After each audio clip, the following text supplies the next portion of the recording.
Some stories aren't meant to be read, they're meant to be heard. Experience the difference. Hear my book. A Christmas Carol. In prose. Being. A Ghost Story of Christmas. By Charles Dickens. Preface. I have endeavored in this ghostly little book to raise the ghost of an idea which shall not put my readers out of humor with themselves, with each other, with the season, or with me. May it haunt their houses pleasantly and no one wish to lay it. Their faithful friend and servant. December 1843. Stave 1. Marley's Ghost.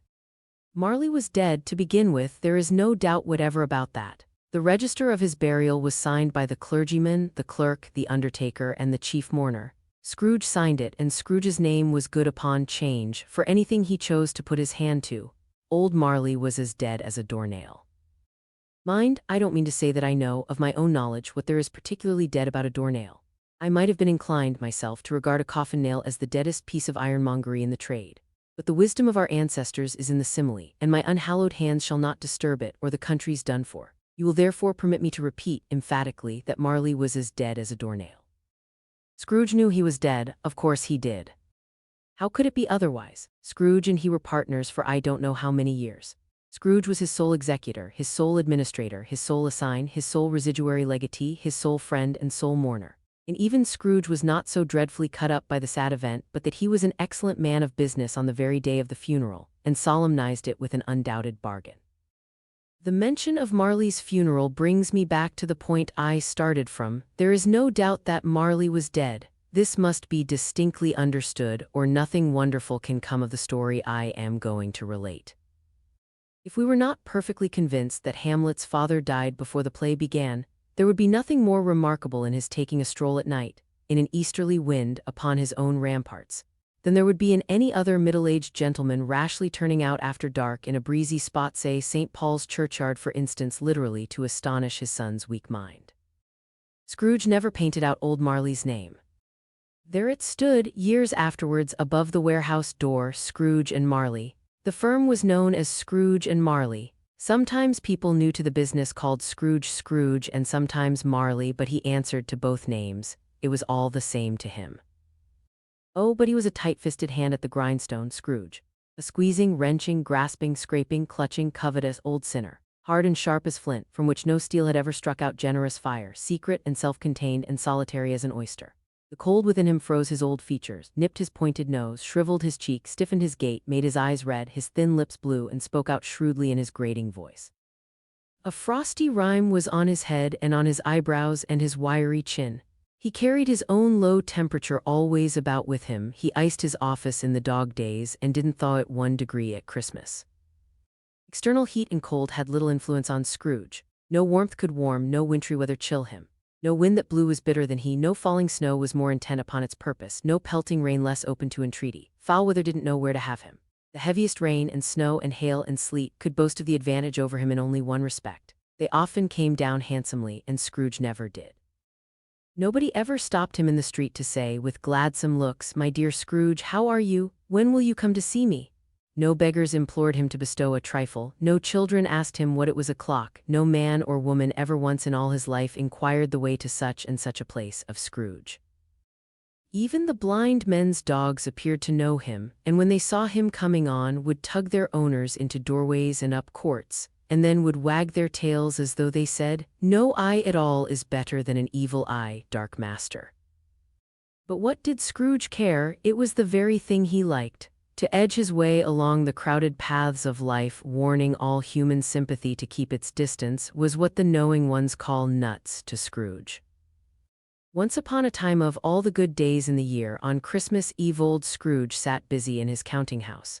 It was cold, bleak, biting weather, foggy withal, and he could hear the people in the court outside go wheezing up and down, beating their hands upon their breasts and stamping their feet upon the pavement stones to warm them. The city clocks had only just gone 3, but it was quite dark already. It had not been light all day, and candles were flaring in the windows of the neighboring offices, like ruddy smears upon the palpable brown air. The fog came pouring in at every chink and keyhole, and was so dense without that although the court was of the narrowest, the houses opposite were mere phantoms.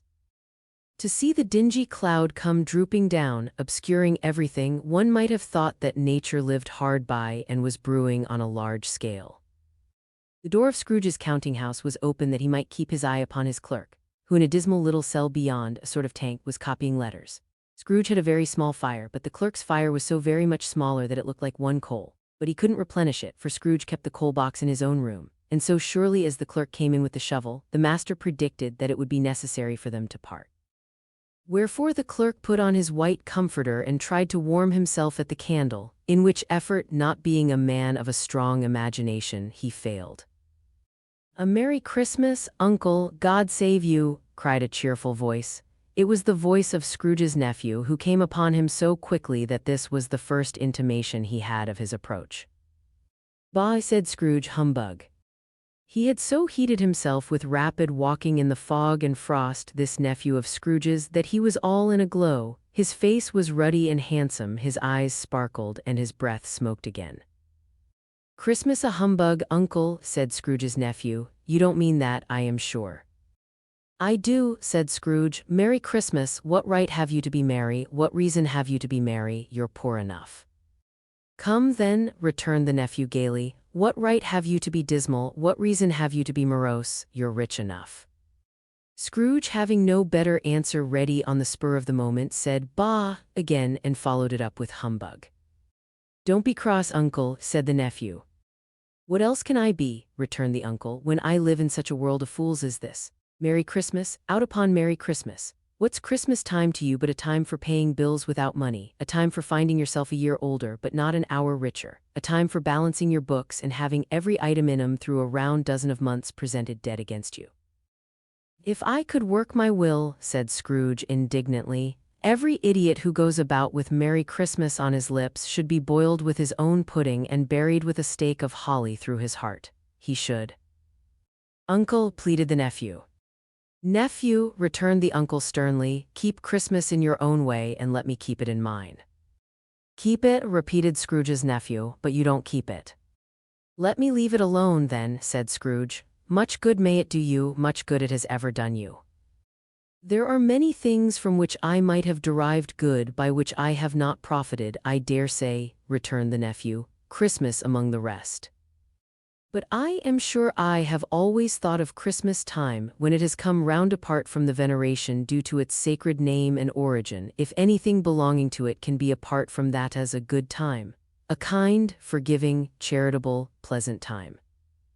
The only time I know of in the long calendar of the year when men and women seem by one consent to open their shut-up hearts freely, and to think of people below them as if they really were fellow passengers to the grave, and not another race of creatures bound on other journeys.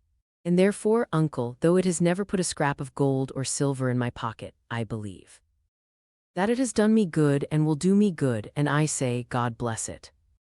The clerk in the tank involuntarily applauded. Becoming immediately sensible of the impropriety, he poked the fire, and extinguished the last frail spark forever. "Let me hear another sound from you," said Scrooge, "and you'll keep your Christmas by losing your situation. You're quite a powerful speaker, sir," he added, turning to his nephew. "I wonder you don't go into Parliament." "Don't be angry, Uncle. Come, dine with us tomorrow." Scrooge said that he would see him. Yes, indeed he did. He went the whole length of the expression and said that he would see him in that extremity first. "But why?" cried Scrooge's nephew. "Why?" "Why did you get married?" said Scrooge. "Because I fell in love." "Because you fell in love," growled Scrooge, as if that were the only one thing in the world more ridiculous than a Merry Christmas. "Good afternoon."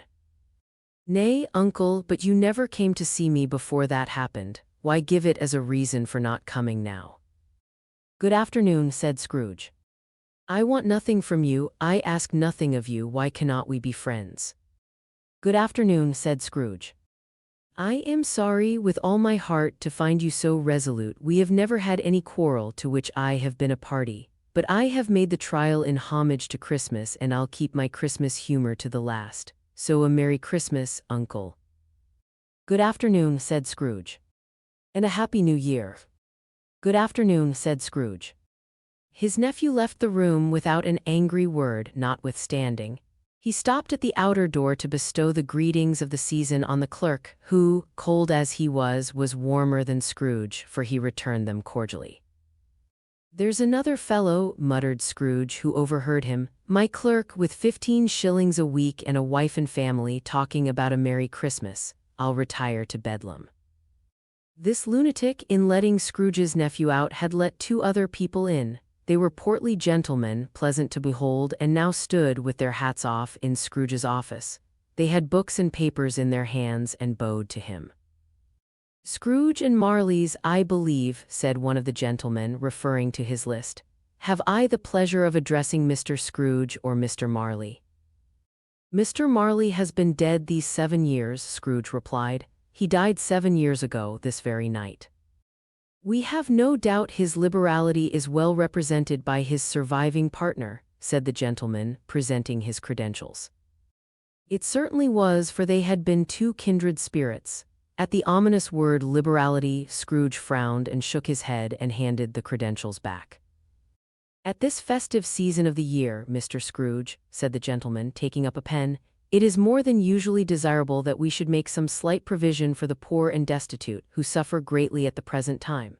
Many thousands are in want of common necessaries, hundreds of thousands are in want of common comforts, sir." "Are there no prisons?" asked Scrooge. "Plenty of prisons," said the gentleman, laying down the pen again. "And the Union workhouses?" demanded Scrooge. "Are they still in operation?" "They are still," returned the gentleman. "I wish I could say they were not." "The treadmill and the poor law are in full vigor, then?" said Scrooge. "Both very busy, sir." "Oh, I was afraid from what you said at first that something had occurred to stop them in their useful course," said Scrooge. "I'm very glad to hear it." "Under the impression that they scarcely furnish Christian cheer of mind or body to the multitude," returned the gentleman, "a few of us are endeavoring to raise a fund to buy the poor some meat and drink and means of warmth. We choose this time because it is a time of all others when want is keenly felt and abundance rejoices. What shall I put you down for?" "Nothing," Scrooge replied. "You wish to be anonymous." "I wish to be left alone," said Scrooge. "Since you ask me what I wish, gentlemen, that is my answer. I don't make merry myself at Christmas, and I can't afford to make idle people merry. I help to support the establishments I have mentioned. They cost enough, and those who are badly off must go there. Many can't go there, and many would rather die." "If they would rather die," said Scrooge, "they had better do it and decrease the surplus population. Besides, excuse me, I don't know that." "But you might know it," observed the gentleman. "It's not my business," Scrooge returned. "It's enough for a man to understand his own business and not to interfere with other people's. Mine occupies me constantly. Good afternoon, gentlemen." Seeing clearly that it would be useless to pursue their point, the gentlemen withdrew. Scrooge resumed his labors with an improved opinion of himself and in a more facetious temper than was usual with him. Meanwhile the fog and darkness thickened so that people ran about with flaring lamps, proffering their services to go before horses and carriages and conduct them on their way. The ancient tower of a church, whose gruff old bell was always peeping slyly down at Scrooge out of a Gothic window in the wall, became invisible, and struck the hours and quarters in the clouds, with tremulous vibrations afterwards, as if its teeth were chattering in its frozen head up there. The cold became intense. In the main street at the corner of the court, some laborers were repairing the gas pipes, and had lighted a great fire in a brazier, round which a party of ragged men and boys were gathered, warming their hands and winking their eyes before the blaze in rapture. The water-plug being left in solitude, its overflowings sullenly congealed and turned to misanthropic ice. The brightness of the shops, where holly sprigs and berries crackled in the lamp heat of the windows, made pale faces ruddy as they passed. Poulterers' and grocers' trades became a splendid joke, a glorious pageant, with which it was next to impossible to believe that such dull principles as bargain and sale had anything to do. The Lord Mayor, in the stronghold of the mighty mansion house, gave orders to his 50 cooks and butlers to keep Christmas as a Lord Mayor's household should, and even the little tailor, whom he had fined 5 shillings on the previous Monday for being drunk and bloodthirsty in the streets, stirred up tomorrow's pudding in his garret, while his lean wife and the baby sallied out to buy the beef. Foggier yet and colder, piercing, searching, biting cold. If the good St. Dunstan had but nipped the evil spirit's nose with a touch of such weather as that, instead of using his familiar weapons, then indeed he would have roared to lusty purpose. The owner of one scant young nose, gnawed and mumbled by the hungry cold as bones are gnawed by dogs, stooped down at Scrooge's keyhole to regale him with a Christmas carol, but at the first sound of "God bless you, merry gentlemen, may nothing you dismay," Scrooge seized the ruler with such energy of action that the singer fled in terror, leaving the keyhole to the fog and even more congenial frost. At length the hour of shutting up the counting-house arrived. With an ill-will, Scrooge dismounted from his stool and tacitly admitted the fact to the expectant clerk in the tank, who instantly snuffed his candle out and put on his hat. "You'll want all day tomorrow, I suppose," said Scrooge. "If quite convenient, sir." "It's not convenient," said Scrooge, "and it's not fair. If I was to stop half a crown for it, you'd think yourself ill-used, I'll be bound." The clerk smiled faintly. "And yet," said Scrooge, "you don't think me ill-used when I pay a day's wages for no work." The clerk observed that it was only once a year. "A poor excuse for picking a man's pocket every 25th of December," said Scrooge, buttoning his greatcoat to the chin, "but I suppose you must have the whole day, be here all the earlier next morning."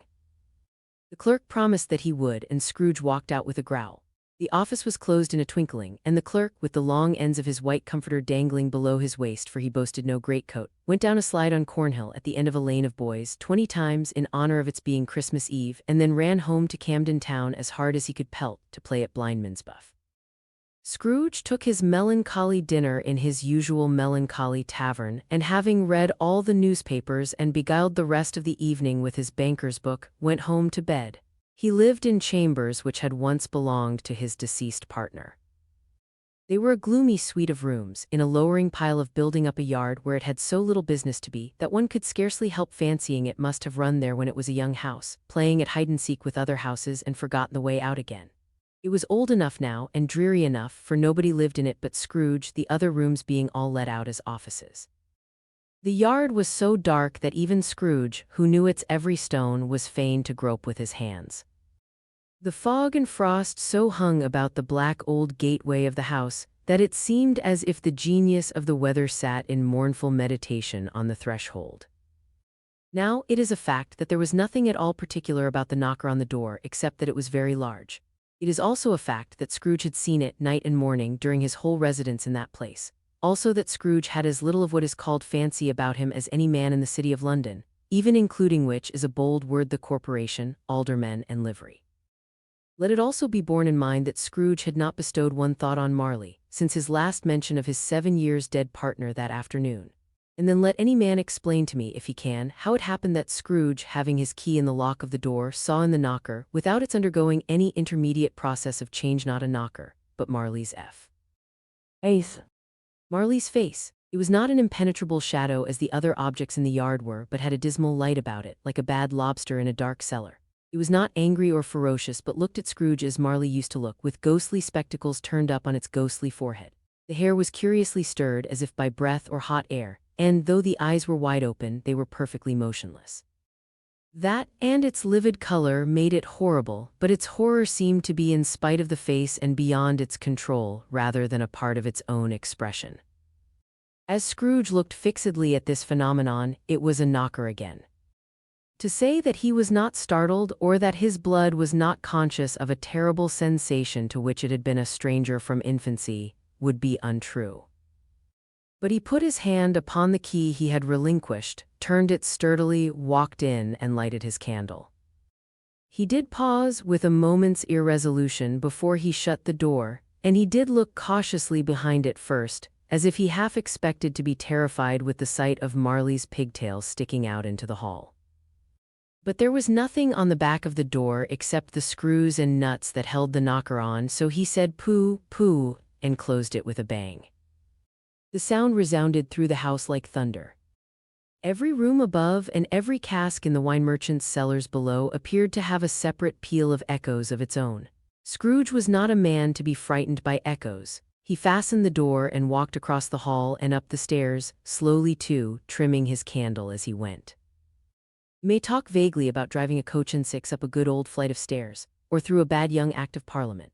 But I mean to say you might have got a hearse up that staircase and taken it broadwise, with the splinter bar towards the wall and the door towards the balustrades, and done it easy. There was plenty of width for that, and room to spare, which is perhaps the reason why Scrooge thought he saw a locomotive hearse going on before him in the gloom. Half a dozen gas lamps out of the street wouldn't have lighted the entry too well, so you may suppose that it was pretty dark with Scrooge's dip. Up Scrooge went, not caring a button for that. Darkness is cheap, and Scrooge liked it, but before he shut his heavy door, he walked through his rooms to see that all was right. He had just enough recollection of the face to desire to do that. Sitting room, bedroom, lumber room, all as they should be. Nobody under the table, nobody under the sofa, a small fire in the grate, spoon and basin ready, and the little saucepan of gruel. Scrooge had a cold in his head upon the hob. Nobody under the bed, nobody in the closet, nobody in his dressing gown, which was hanging up in a suspicious attitude against the wall. Lumber room as usual. Old fireguard, old shoes, 2 fish baskets, washing stand on 3 legs, and a poker. Quite satisfied, he closed his door and locked himself in, double-locked himself in, which was not his custom. Thus secured against surprise, he took off his cravat, put on his dressing gown and slippers and his nightcap, and sat down before the fire to take his gruel. It was a very low fire indeed, nothing on such a bitter night. He was obliged to sit close to it and brood over it before he could extract the least sensation of warmth from such a handful of fuel. The fireplace was an old one built by some Dutch merchant long ago and paved all round with quaint Dutch tiles designed to illustrate the scriptures. There were Cains and Abels, Pharaoh's daughters, queens of Sheba, angelic messengers descending through the air on clouds like featherbeds, Abrahams, Belshazzars, apostles putting off to sea in butterboats, hundreds of figures to attract his thoughts. And yet that face of Marley, 7 years dead, came like the ancient prophet's rod and swallowed up the whole. If each smooth tile had been a blank at first, with power to shape some picture on its surface from the disjointed fragments of his thoughts, there would have been a copy of old Marley's head on every one. "Humbug," said Scrooge and walked across the room. After several turns, he sat down again. As he threw his head back in the chair, his glance happened to rest upon a bell, a disused bell that hung in the room and communicated for some purpose now forgotten with a chamber in the highest story of the building. It was with great astonishment and with a strange, inexplicable dread that as he looked, he saw this bell begin to swing. It swung so softly in the outset that it scarcely made a sound, but soon it rang out loudly, and so did every bell in the house. This might have lasted half a minute or a minute, but it seemed an hour. The bells ceased as they had begun, together. They were succeeded by a clanking noise deep down below, as if some person were dragging a heavy chain over the casks in the wine merchant's cellar. Scrooge then remembered to have heard that ghosts in haunted houses were described as dragging chains. The cellar door flew open with a booming sound, and then he heard the noise much louder on the floors below, then coming up the stairs, then coming straight towards his door. "It's humbug still," said Scrooge. "I won't believe it." His color changed, though, when, without a pause, it came on through the heavy door and passed into the room before his eyes. Upon its coming in, the dying flame leaped up as though it cried, "I know him, Marley's ghost," and fell again. The same face, the very same. Marley in his pigtail, usual waistcoat, tights and boots, the tassels on the latter bristling like his pigtail and his coat skirts, and the hair upon his head. The chain he drew was clasped about his middle. It was long and wound about him like a tail, and it was made, for Scrooge observed it closely, of cash boxes, keys, padlocks, ledgers, deeds, and heavy purses wrought in steel. His body was transparent, so that Scrooge, observing him and looking through his waistcoat, could see the 2 buttons on his coat behind. Scrooge had often heard it said that Marley had no bowels, but he had never believed it until now. No, nor did he believe it even now. Though he looked the phantom through and saw it standing before him, though he felt the chilling influence of its death-cold eyes, and marked the very texture of the folded kerchief bound about its head and chin, which wrapper he had not observed before, he was still incredulous and fought against his senses. "How now?" said Scrooge, caustic and cold as ever. "What do you want with me?" Much Marley's voice, no doubt about it. "Who are you?" "Ask me who I was." "Who were you then?" said Scrooge, raising his voice. "You're particular for a shade." He was going to say to a shade, but substituted this as more appropriate. "In life I was your partner, Jacob Marley." Can you sit down?" asked Scrooge, looking doubtfully at him. "I can." "Do it then." Scrooge asked the question because he didn't know whether a ghost so transparent might find himself in a condition to take a chair, and felt that in the event of its being impossible, it might involve the necessity of an embarrassing explanation. But the ghost sat down on the opposite side of the fireplace as if he were quite used to it. "You don't believe in me," observed the ghost. "I don't," said Scrooge. "What evidence would you have of my reality beyond that of your senses?" "I don't know," said Scrooge. "Why do you doubt your senses?" "Because," said Scrooge, "a little thing affects them. A slight disorder of the stomach makes them cheats. You may be an undigested bit of beef, a blot of mustard, a crumb of cheese, a fragment of an underdone potato. There's more of gravy than of grave about you, whatever you are." Scrooge was not much in the habit of cracking jokes, nor did he feel in his heart by any means waggish then. The truth is that he tried to be smart as a means of distracting his own attention and keeping down his terror, for the specter's voice disturbed the very marrow in his bones. To sit staring at those fixed glazed eyes in silence for a moment would play, Scrooge felt, the very deuce with him. There was something very awful, too, in the specter's being provided with an infernal atmosphere of its own. Scrooge could not feel it himself, but this was clearly the case, for though the ghost sat perfectly motionless, its hair and skirts and tassels were still agitated as by the hot vapor from an oven. "You see this toothpick?" said Scrooge, returning quickly to the charge for the reason just assigned, and wishing, though it were only for a second, to divert the vision's stony gaze from himself. "I do," replied the ghost. "You are not looking at it," said Scrooge. "But I see it," said the ghost, notwithstanding. "Well," returned Scrooge, "I have but to swallow this and be for the rest of my days persecuted by a legion of goblins, all of my own creation. Humbug, I tell you, humbug." At this the spirit raised a frightful cry, and shook its chain with such a dismal and appalling noise that Scrooge held on tight to his chair to save himself from falling in a swoon. But how much greater was his horror, when the phantom, taking off the bandage round its head as if it were too warm to wear indoors, its lower jaw dropped down upon its breast. Scrooge fell upon his knees and clasped his hands before his face. "Mercy," he said, "dreadful apparition, why do you trouble me?" "Man of the worldly mind," replied the ghost, "do you believe in me or not?"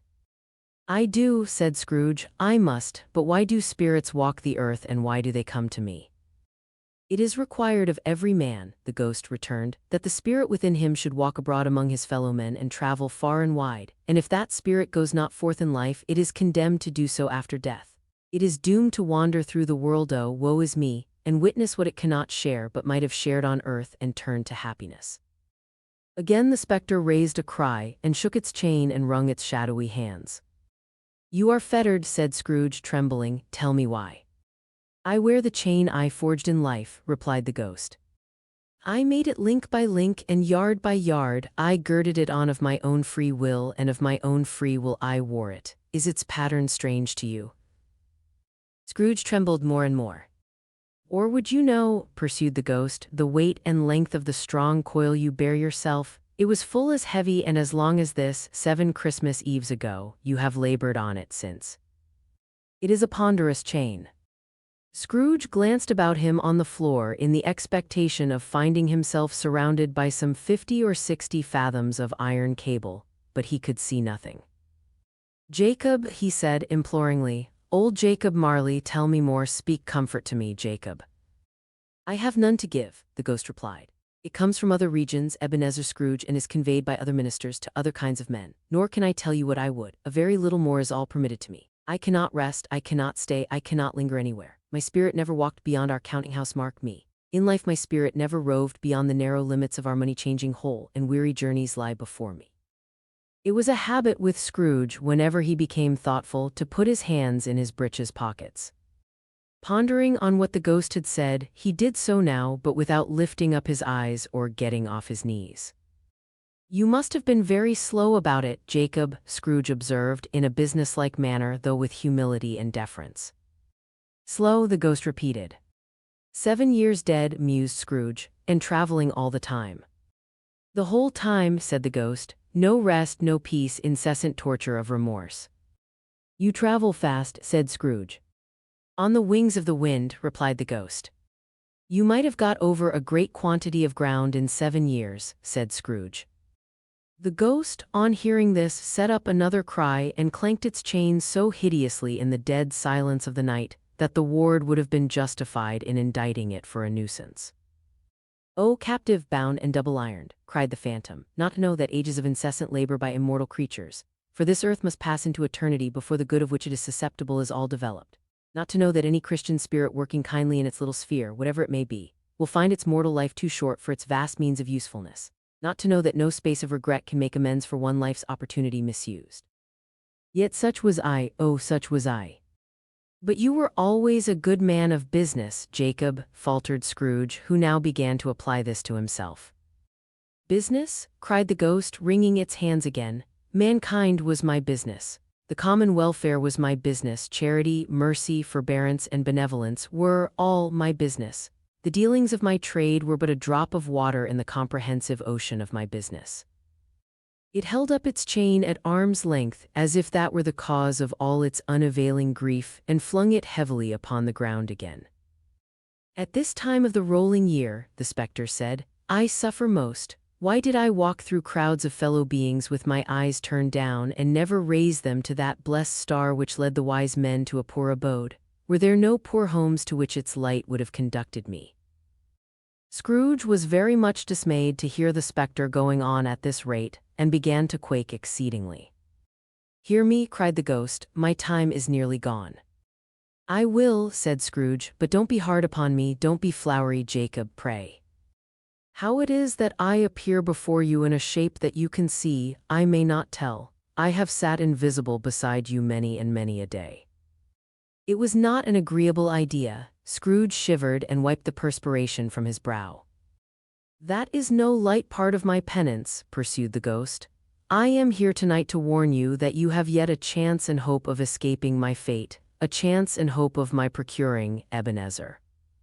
"You were always a good friend to me," said Scrooge. "Thankee." "You will be haunted," resumed the ghost, "by 3 spirits." Scrooge's countenance fell almost as low as the ghost's had done. "Is that the chance and hope you mentioned, Jacob?" he demanded in a faltering voice. "It is." I think I'd rather not," said Scrooge. "Without their visits," said the ghost, "you cannot hope to shun the path I tread. Expect the first tomorrow when the bell tolls 1. "Couldn't I take 'em all at once and have it over, Jacob?" hinted Scrooge.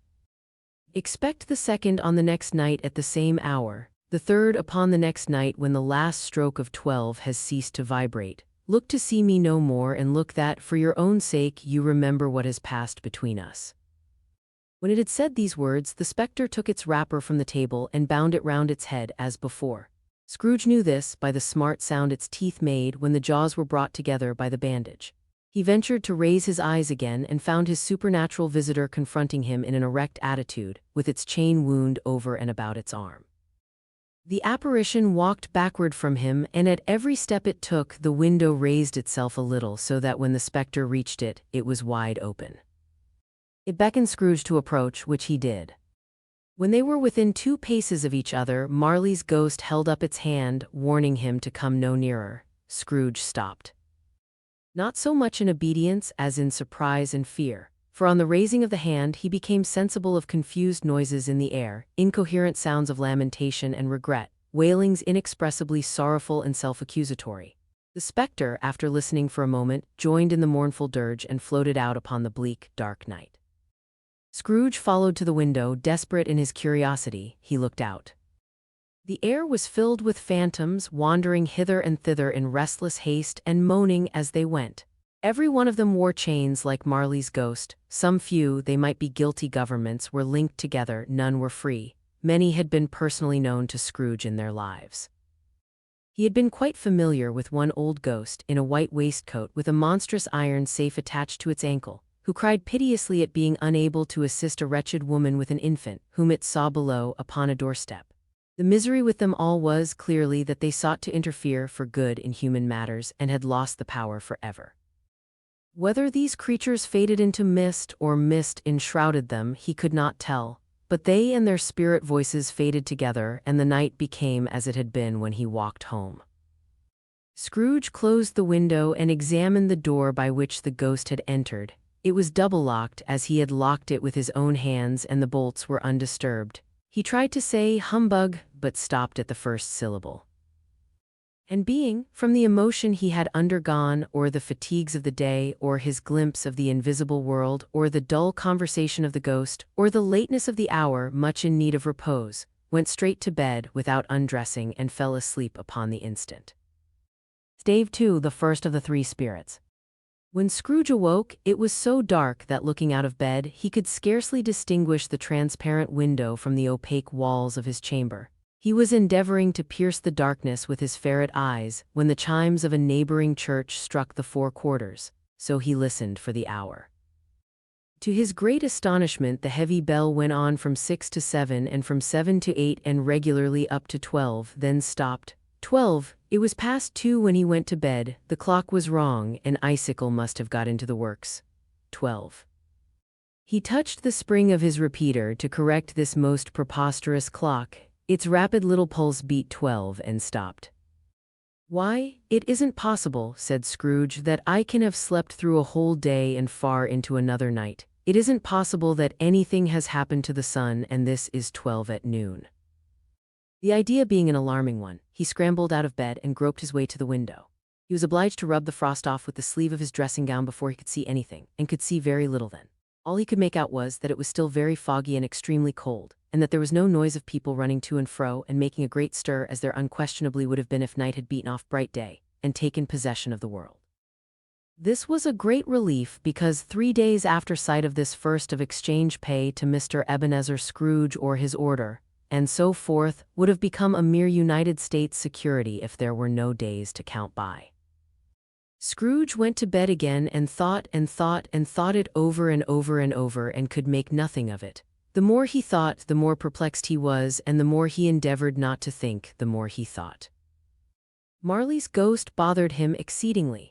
Every time he resolved within himself, after mature inquiry, that it was all a dream, his mind flew back again, like a strong spring released, to its first position, and presented the same problem to be worked all through: was it a dream or not? Scrooge lay in this state until the chime had gone 3 quarters more, when he remembered, on a sudden, that the ghost had warned him of a visitation when the bell tolled 1. He resolved to lie awake until the hour was past, and considering that he could no more go to sleep than go to heaven, this was perhaps the wisest resolution in his power. The quarter was so long that he was more than once convinced he must have sunk into a doze unconsciously and missed the clock. At length it broke upon his listening ear. Ding dong.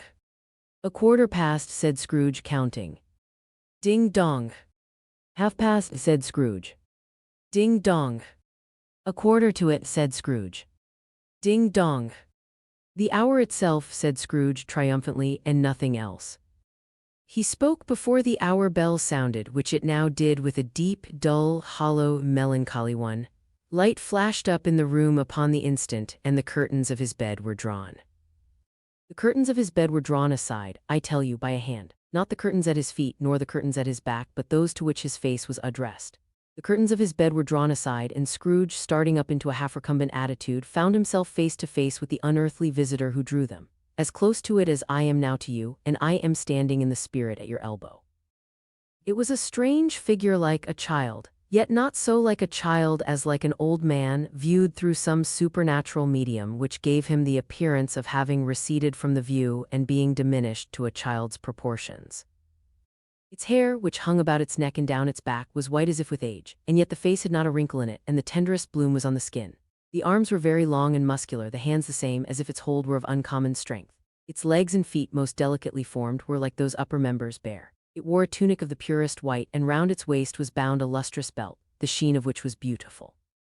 It held a branch of fresh green holly in its hand, and, in singular contradiction of that wintry emblem, had its dress trimmed with summer flowers. But the strangest thing about it was, that from the crown of its head there sprung a bright clear jet of light, by which all this was visible, and which was doubtless the Acca's iron of its using, in its duller moments, a great extinguisher for a cap, which it now held under its arm. Even this, though, when Scrooge looked at it with increasing steadiness, was not its strangest quality. For as its belt sparkled and glittered now in one part and now in another, and what was light one instant, at another time was dark, so the figure itself fluctuated in its distinctness, being now a thing with one arm, now with one leg, now with 20 legs, now a pair of legs without a head, now a head without a body. of which dissolving parts no outline would be visible in the dense gloom wherein they melted away.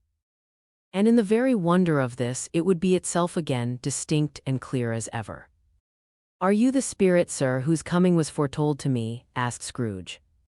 "I am." The voice was soft and gentle, singularly low, as if instead of being so close beside him, it were at a distance. "Who and what are you?" Scrooge demanded. "I am the ghost of Christmas past." "Long past?" inquired Scrooge, observant of its dwarfish stature. "No, your past." Perhaps Scrooge could not have told anybody why if anybody could have asked him, but he had a special desire to see the spirit in his cap and begged him to be covered. "What?" exclaimed the ghost, "would you so soon put out with worldly hands the light I give? Is it not enough that you are one of those whose passions made this cap and force me through whole trains of years to wear it low upon my brow?" Scrooge reverently disclaimed all intention to offend or any knowledge of having wilfully bonneted the spirit at any period of his life. He then made bold to inquire what business brought him there. "Your welfare," said the ghost. Scrooge expressed himself much obliged, but could not help thinking that a night of unbroken rest would have been more conducive to that end. The spirit must have heard him thinking, for it said immediately, "Your reclamation, then, take heed." It put out its strong hand as it spoke, and clasped him gently by the arm. "Rise and walk with me." It would have been in vain for Scrooge to plead that the weather and the hour were not adapted to pedestrian purposes. That bed was warm, and the thermometer a long way below freezing, that he was clad but lightly in his slippers, dressing gown, and nightcap, and that he had a cold upon him at that time. The grasp, though gentle as a woman's hand, was not to be resisted. He rose, but finding that the spirit made towards the window, clasped his robe in supplication. "I am a mortal," Scrooge remonstrated, "and liable to fall." "Bear but a touch of my hand there," said the spirit, laying it upon his heart, "and you shall be upheld in more than this." As the words were spoken, they passed through the wall and stood upon an open country road with fields on either hand. The city had entirely vanished. Not a vestige of it was to be seen. The darkness and the mist had vanished with it, for it was a clear, cold winter day with snow upon the ground. "Good heaven," said Scrooge, clasping his hands together as he looked about him, "I was bred in this place, I was a boy here." The spirit gazed upon him mildly. Its gentle touch, though it had been light and instantaneous, appeared still present to the old man's sense of feeling. He was conscious of 1,000 odors floating in the air, each one connected with 1,000 thoughts and hopes and joys and cares long, long forgotten. "Your lip is trembling," said the ghost, "and what is that upon your cheek?" Scrooge muttered, with an unusual catching in his voice, that it was a pimple, and begged the ghost to lead him where he would. "You recollect the way?" inquired the spirit.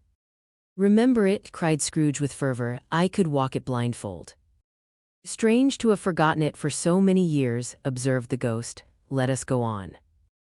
They walked along the road, Scrooge recognizing every gate and post and tree, until a little market town appeared in the distance, with its bridge, its church, and winding river. Some shaggy ponies now were seen trotting towards them with boys upon their backs, who called to other boys in country gigs and carts, driven by farmers. All these boys were in great spirits and shouted to each other until the broad fields were so full of merry music that the crisp air laughed to hear it. "These are but shadows of the things that have been," said the ghost. "They have no consciousness of us." The jocund travelers came on, and as they came, Scrooge knew and named them every one. Why was he rejoiced beyond all bounds to see them? Why did his cold eye glisten and his heart leap up as they went past? Why was he filled with gladness when he heard them give each other Merry Christmas as they parted at crossroads and byways for their several homes? What was Merry Christmas to Scrooge? Out upon Merry Christmas, what good had it ever done to him? "The school is not quite deserted," said the ghost. "A solitary child, neglected by his friends, is left there still." Scrooge said he knew it, and he sobbed. They left the high road by a well-remembered lane and soon approached a mansion of dull red brick with a little weathercock-surmounted cupola on the roof and a bell hanging in it. It was a large house, but one of broken fortunes. For the spacious offices were little used, their walls were damp and mossy, their windows broken, and their gates decayed. Fowls clucked and strutted in the stables, and the coach houses and sheds were overrun with grass. Nor was it more retentive of its ancient state within, for entering the dreary hall and glancing through the open doors of many rooms, they found them poorly furnished, cold, and vast. There was an earthy savor in the air, a chilly bareness in the place, which associated itself somehow with too much getting up by candlelight and not too much to eat. They went, the ghost and Scrooge, across the hall to a door at the back of the house. It opened before them and disclosed a long, bare, melancholy room made barer still by lines of plain deal forms and desks. At one of these a lonely boy was reading near a feeble fire, and Scrooge sat down upon a form and wept to see his poor forgotten self as he used to be. Not a latent echo in the house, not a squeak and scuffle from the mice behind the paneling, not a drip from the half-thawed waterspout in the dull yard behind, not a sigh among the leafless boughs of one despondent poplar, not the idle swinging of an empty storehouse door, no, not a clicking in the fire, but fell upon the heart of Scrooge with a softening influence and gave a freer passage to his tears. The spirit touched him on the arm and pointed to his younger self, intent upon his reading. Suddenly a man, in foreign garments, wonderfully real and distinct to look at, stood outside the window with an axe stuck in his belt and leading by the bridle an ass laden with wood. "Why, it's Ali Baba," Scrooge exclaimed in ecstasy. "It's dear old honest Ali Baba. Yes, yes, I know, one Christmas time when yonder solitary child was left here all alone, he did come for the first time just like that. Poor boy, and Valentine," said Scrooge, "and his wild brother Orson, there they go. And what's his name, who was put down in his drawers asleep at the gate of Damascus, don't you see him? And the Sultan's groom turned upside down by the genie, there he is upon his head. Serve him right, I'm glad of it. What business had he to be married to the princess?" To hear Scrooge expending all the earnestness of his nature on such subjects, in a most extraordinary voice between laughing and crying, and to see his heightened and excited face, would have been a surprise to his business friends in the city, indeed. "There's the parrot," cried Scrooge, "green body and yellow tail, with a thing like a lettuce growing out of the top of his head, there he is. Poor Robin Crusoe, he called him when he came home again after sailing round the island. Poor Robin Crusoe, where have you been, Robin Crusoe?" The man thought he was dreaming, but he wasn't. It was the parrot, you know. There goes Friday, running for his life to the little creek. Halloa, hoop, halloo. Then, with a rapidity of transition very foreign to his usual character, he said, in pity for his former self, "Poor boy," and cried again. "I wish," Scrooge muttered, putting his hand in his pocket and looking about him after drying his eyes with his cuff, "but it's too late now." "What is the matter?" asked the spirit. "Nothing," said Scrooge, "nothing. There was a boy singing a Christmas carol at my door last night. I should like to have given him something, that's all." The ghost smiled thoughtfully and waved its hand, saying as it did so, "Let us see another Christmas." Scrooge's former self grew larger at the words, and the room became a little darker and more dirty. The panels shrunk, the windows cracked, fragments of plaster fell out of the ceiling, and the naked laths were shown instead. But how all this was brought about, Scrooge knew no more than you do. He only knew that it was quite correct, that everything had happened so, that there he was alone again, when all the other boys had gone home for the jolly holidays. He was not reading now, but walking up and down despairingly. Scrooge looked at the ghost, and with a mournful shaking of his head, glanced anxiously towards the door. It opened, and a little girl, much younger than the boy, came darting in and putting her arms about his neck and often kissing him, addressed him as her dear, dear brother.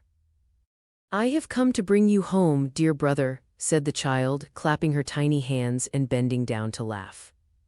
"To bring you home, home, home." "Home, little fan," returned the boy. "Yes," said the child, brimful of glee. "Home for good and all, home for ever and ever. Father is so much kinder than he used to be that home's like heaven. He spoke so gently to me one dear night when I was going to bed that I was not afraid to ask him once more if you might come home, and he said yes, you should, and sent me in a coach to bring you, and you're to be a man," said the child, opening her eyes, "and are never to come back here, but first, we're to be together all the Christmas long and have the merriest time in all the world." "You are quite a woman, little fan," exclaimed the boy. She clapped her hands and laughed and tried to touch his head, but being too little, laughed again and stood on tiptoe to embrace him. Then she began to drag him in her childish eagerness towards the door, and he, nothing loth to go, accompanied her. A terrible voice in the hall cried, "Bring down Master Scrooge's box there." And in the hall appeared the schoolmaster himself, who glared on Master Scrooge with a ferocious condescension and threw him into a dreadful state of mind by shaking hands with him. He then conveyed him and his sister into the veriest old well of a shivering best parlor that ever was seen, where the maps upon the wall and the celestial and terrestrial globes in the windows were waxy with cold. Here he produced a decanter of curiously light wine and a block of curiously heavy cake, and administered installments of those dainties to the young people, at the same time sending out a meager servant to offer a glass of something to the postboy, who answered that he thanked the gentleman, but if it was the same tap as he had tasted before, he had rather not. Master Scrooge's trunk being by this time tied on to the top of the chaise, the children bade the schoolmaster good-bye right willingly, and getting into it, drove gaily down the garden sweep, the quick wheels dashing the hoar-frost and snow from off the dark leaves of the evergreens like spray. "Always a delicate creature whom a breath might have withered," said the ghost, "but she had a large heart." "So she had," cried Scrooge. "You're right, I will not gainsay it, spirit, God forbid." "She died a woman," said the ghost, "and had, as I think, children." "One child," Scrooge returned. "True," said the ghost, "your nephew." Scrooge seemed uneasy in his mind, and answered briefly, "Yes." Although they had but that moment left the school behind them, they were now in the busy thoroughfares of a city, where shadowy passengers passed and repassed, where shadowy carts and coaches battled for the way, and all the strife and tumult of a real city were. It was made plain enough by the dressing of the shops that here too it was Christmas time again, but it was evening and the streets were lighted up.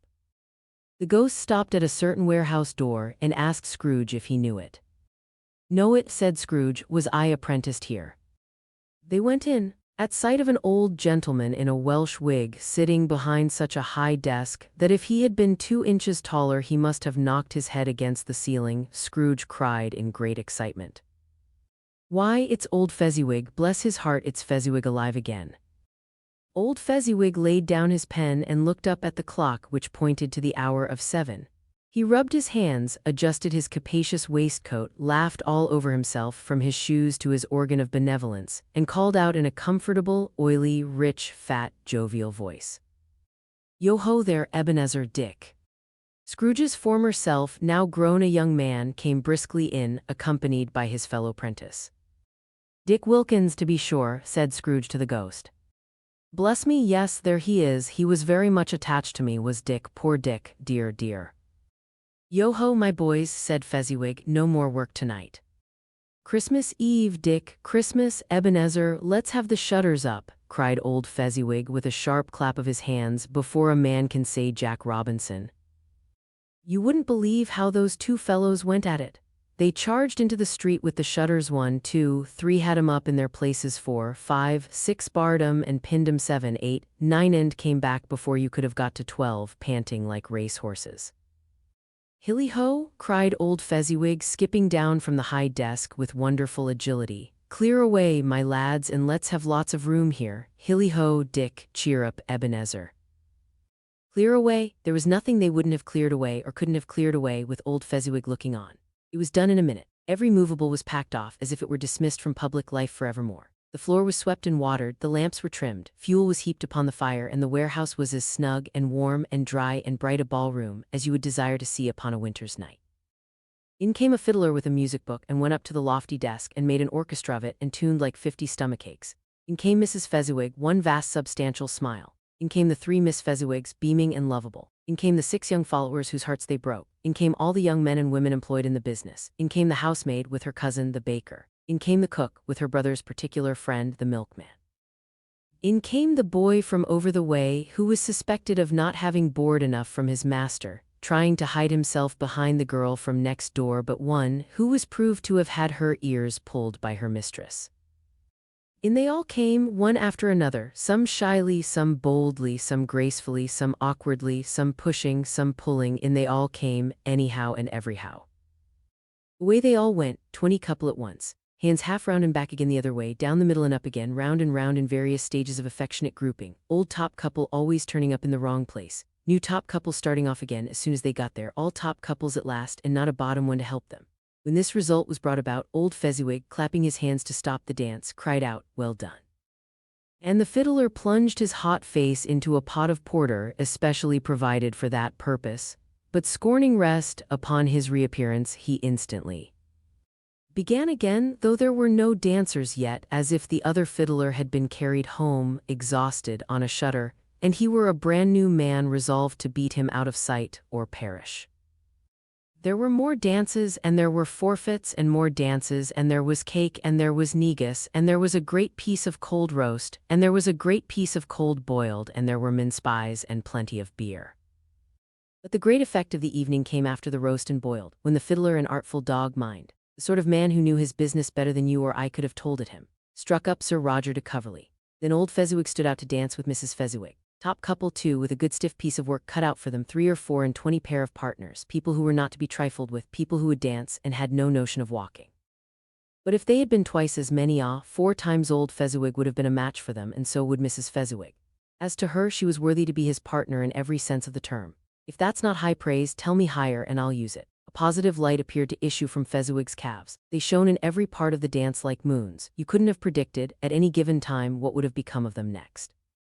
And when old Fezziwig and Mrs. Fezziwig had gone all through the dance, advance and retire, both hands to your partner, bow and curtsy, corkscrew, thread the needle, and back again to your place. Fezziwig cut so deftly that he appeared to wink with his legs and came upon his feet again without a stagger. When the clock struck 11, this domestic ball broke up.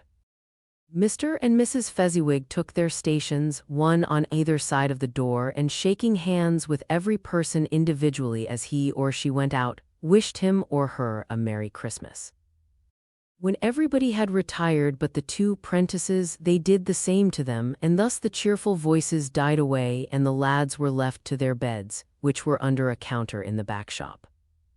During the whole of this time, Scrooge had acted like a man out of his wits. His heart and soul were in the scene and with his former self. He corroborated everything, remembered everything, enjoyed everything, and underwent the strangest agitation. It was not until now, when the bright faces of his former self and Dick were turned from them, that he remembered the ghost and became conscious that it was looking full upon him, while the light upon its head burnt very clear. "A small matter," said the ghost, "to make these silly folks so full of gratitude." "Small," echoed Scrooge. The spirit signed to him to listen to the 2 apprentices, who were pouring out their hearts in praise of Fezziwig, and when he had done so, said, "Why, is it not, he has spent but a few pounds of your mortal money, 3 or 4 perhaps, is that so much that he deserves this praise?" "It isn't that," said Scrooge, heated by the remark, and speaking unconsciously like his former, not his latter self. "It isn't that, spirit. He has the power to render us happy or unhappy, to make our service light or burdensome, a pleasure or a toil. Say that his power lies in words and looks, in things so slight and insignificant that it is impossible to add and count 'em up. What then? The happiness he gives is quite as great as if it cost a fortune." He felt the spirit's glance and stopped. "What is the matter?" asked the ghost. "Nothing particular," said Scrooge. "Something, I think," the ghost insisted. "No," said Scrooge, "no, I should like to be able to say a word or 2 to my clerk just now, that's all." His former self turned down the lamps as he gave utterance to the wish, and Scrooge and the ghost again stood side by side in the open air. "My time grows short," observed the spirit, quick. This was not addressed to Scrooge or to anyone whom he could see, but it produced an immediate effect, for again Scrooge saw himself. He was older now, a man in the prime of life. His face had not the harsh and rigid lines of later years, but it had begun to wear the signs of care and avarice. There was an eager, greedy, restless motion in the eye which showed the passion that had taken root, and where the shadow of the growing tree would fall. He was not alone, but sat by the side of a fair young girl in a morning dress, in whose eyes there were tears which sparkled in the light that shone out of the ghost of Christmas past. "It matters little," she said softly, "to you very little. Another idol has displaced me, and if it can cheer and comfort you in time to come, as I would have tried to do, I have no just cause to grieve." "What idol has displaced you?" he rejoined. "A golden one. This is the even-handed dealing of the world," he said. "There is nothing on which it is so hard as poverty, and there is nothing it professes to condemn with such severity as the pursuit of wealth." "You fear the world too much," she answered gently. "All your other hopes have merged into the hope of being beyond the chance of its sordid reproach. I have seen your nobler aspirations fall off one by one until the master passion, gain, engrosses you, have I not?" "What then?" he retorted. "Even if I have grown so much wiser, what then? I am not changed towards you." She shook her head. "Am I? Our contract is an old one. It was made when we were both poor and content to be so, until, in good season, we could improve our worldly fortune by our patient industry. You are changed. When it was made, you were another man. I was a boy, he said impatiently. Your own feeling tells you that you were not what you are, she returned. I am, that which promised happiness when we were one in heart is fraught with misery now that we are two. How often and how keenly I have thought of this, I will not say. It is enough that I have thought of it and can release you. Have I ever sought release? In words, no, never. In what then? In a changed nature, in an altered spirit, in another atmosphere of life, another hope as its great end. In everything that made my love of any worth or value in your sight. If this had never been between us, said the girl, looking mildly but with steadiness upon him, tell me, would you seek me out and try to win me now? Ah, no. He seemed to yield to the justice of this supposition in spite of himself, but he said with a struggle, you think not. I would gladly think otherwise if I could, she answered. Heaven knows. When I have learned a truth like this, I know how strong and irresistible it must be. But if you were free today, tomorrow, yesterday, can even I believe that you would choose a dowerless girl you who, in your very confidence with her, weigh everything by gain? Or choosing her if for a moment you were false enough to your one guiding principle to do so, do I not know that your repentance and regret would surely follow? I do, and I release you, with a full heart, for the love of him you once were. He was about to speak, but with her head turned from him, she resumed. You may the memory of what is past half makes me hope you will have pain in this. A very, very brief time, and you will dismiss the recollection of it, gladly, as an unprofitable dream from which it happened well that you awoke. May you be happy in the life you have chosen. She left him and they parted. Spirit, said Scrooge, show me no more, conduct me home, why do you delight to torture me? One shadow more, exclaimed the ghost. No more, cried Scrooge, no more, I don't wish to see it, show me no more. But the relentless ghost pinioned him in both his arms and forced him to observe what happened next. They were in another scene and place, a room not very large or handsome but full of comfort. Near to the winter fire sat a beautiful young girl, so like that last that Scrooge believed it was the same until he saw her, now a comely matron, sitting opposite her daughter. The noise in this room was perfectly tumultuous, for there were more children there than Scrooge in his agitated state of mind could count, and, unlike the celebrated herd in the poem, they were not 40 children conducting themselves like one, but every child was conducting itself like 40. The consequences were uproarious beyond belief, but no one seemed to care. On the contrary, the mother and daughter laughed heartily and enjoyed it very much, and the latter, soon beginning to mingle in the sports, got pillaged by the young brigands most ruthlessly. What would I not have given to be one of them? Though I never could have been so rude, no, I wouldn't for the wealth of all the world have crushed that braided hair and torn it down, and for the precious little shoe I wouldn't have plucked it off, God bless my soul, to save my life. As to measuring her waist in sport, as they did, bold young brood, I couldn't have done it. I should have expected my arm to have grown round it for a punishment and never come straight again. And yet I should have dearly liked, I own, to have touched her lips, to have questioned her that she might have opened them, to have looked upon the lashes of her downcast eyes and never raised a blush, to have let loose waves of hair an inch of which would be a keepsake beyond price. In short, I should have liked, I do confess, to have had the lightest license of a child, and yet to have been man enough to know its value. But now a knocking at the door was heard, and such a rush immediately ensued that she with laughing face and plundered dress was borne towards it, the center of a flushed and boisterous group, just in time to greet the father, who came home attended by a man laden with Christmas toys and presents. Then the shouting and the struggling and the onslaught that was made on the defenseless porter. The scaling him with chairs for ladders to dive into his pockets, despoil him of brown paper parcels, hold on tight by his cravat, hug him round his neck, pommel his back, and kick his legs in irrepressible affection. The shouts of wonder and delight with which the development of every package was received. The terrible announcement that the baby had been taken in the act of putting a doll's frying pan into his mouth and was more than suspected of having swallowed a fictitious turkey glued on a wooden platter. The immense relief of finding this a false alarm, the joy and gratitude and ecstasy, they are all indescribable alike. It is enough that by degrees the children and their emotions got out of the parlor and by one stair at a time up to the top of the house, where they went to bed and so subsided. And now Scrooge looked on more attentively than ever, when the master of the house, having his daughter leaning fondly on him, sat down with her and her mother at his own fireside. And when he thought that such another creature, quite as graceful and as full of promise, might have called him father and been a springtime in the haggard winter of his life, his sight grew very dim indeed. "Belle," said the husband, turning to his wife with a smile, "I saw an old friend of yours this afternoon." "Who was it?" "Guess."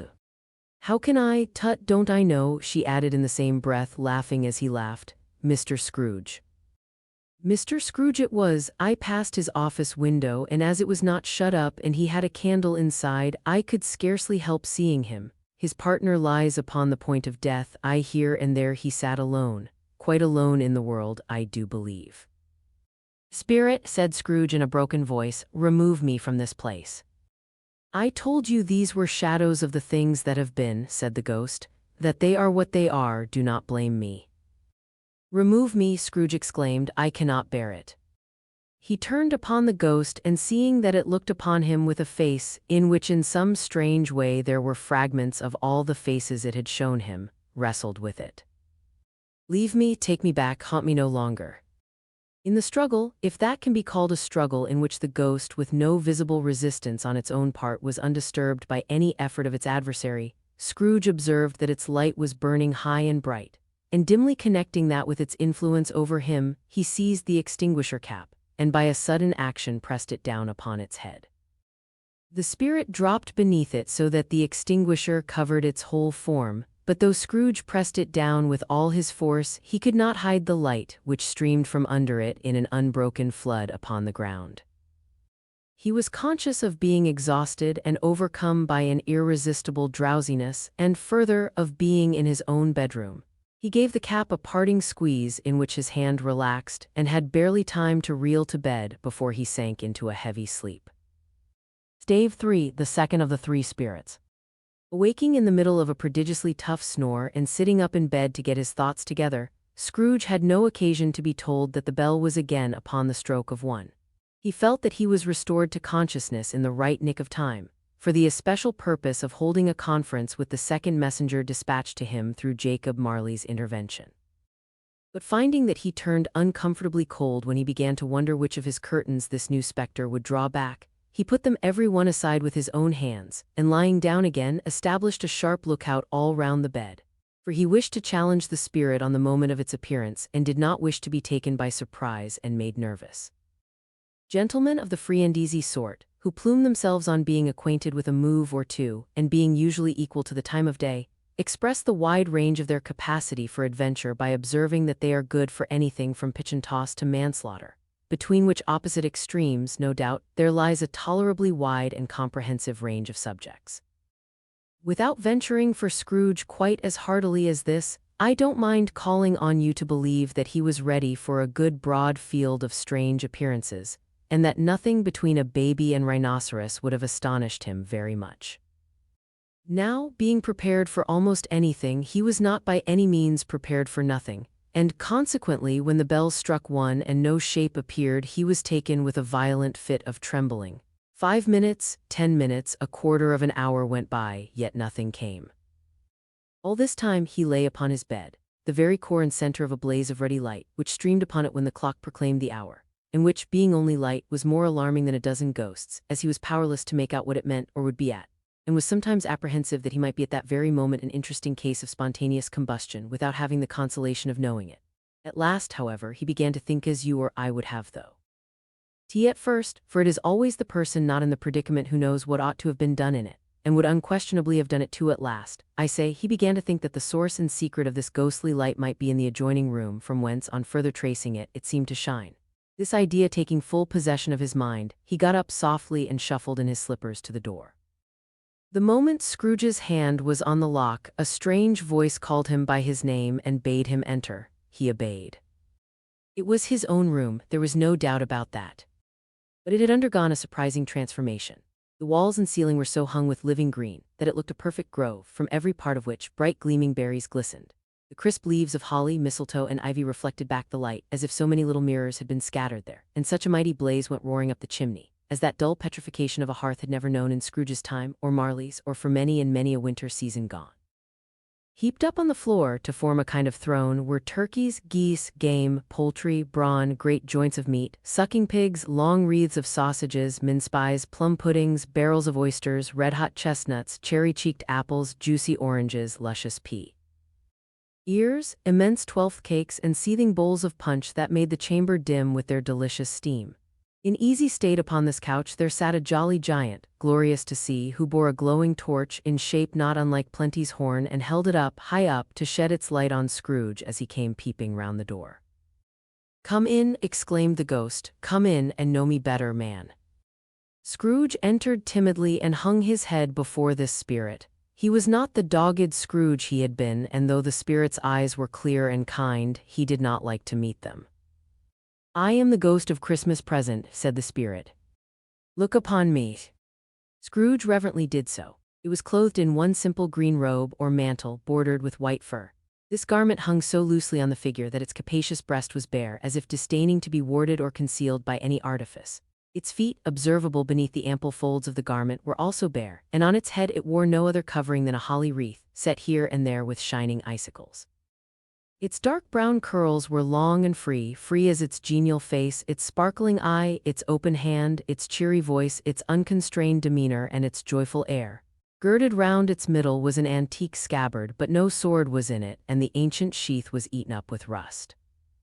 "You have never seen the like of me before," exclaimed the spirit.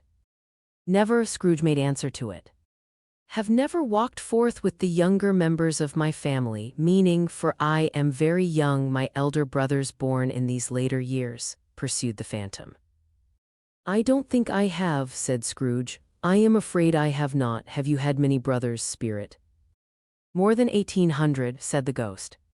"A tremendous family to provide for," muttered Scrooge. The ghost of Christmas Present rose. "Spirit," said Scrooge submissively, "conduct me where you will. I went forth last night on compulsion, and I learnt a lesson which is working now. Tonight, if you have aught to teach me, let me profit by it. Touch my robe." Scrooge did as he was told, and held it fast. Holly, mistletoe, red berries, ivy, turkeys, geese, game, poultry, brawn, meat, pigs, sausages, oysters, pies, puddings, fruit, and punch all vanished instantly. So did the room, the fire, the ruddy glow, the hour of night, and they stood in the city streets on Christmas morning, where for the weather was severe, the people made a rough but brisk and not unpleasant kind of music, in scraping the snow from the pavement in front of their dwellings and from the tops of their houses, whence it was mad delight to the boys to see it come plumping down into the road below, and splitting into artificial little snowstorms. The house fronts looked black enough, and the windows blacker, contrasting with the smooth white sheet of snow upon the roofs and with the dirtier snow upon the ground, which last deposit had been plowed up in deep furrows by the heavy wheels of carts and wagons, furrows that crossed and recrossed each other hundreds of times where the great streets branched off and made intricate channels, hard to trace in the thick yellow mud and icy water.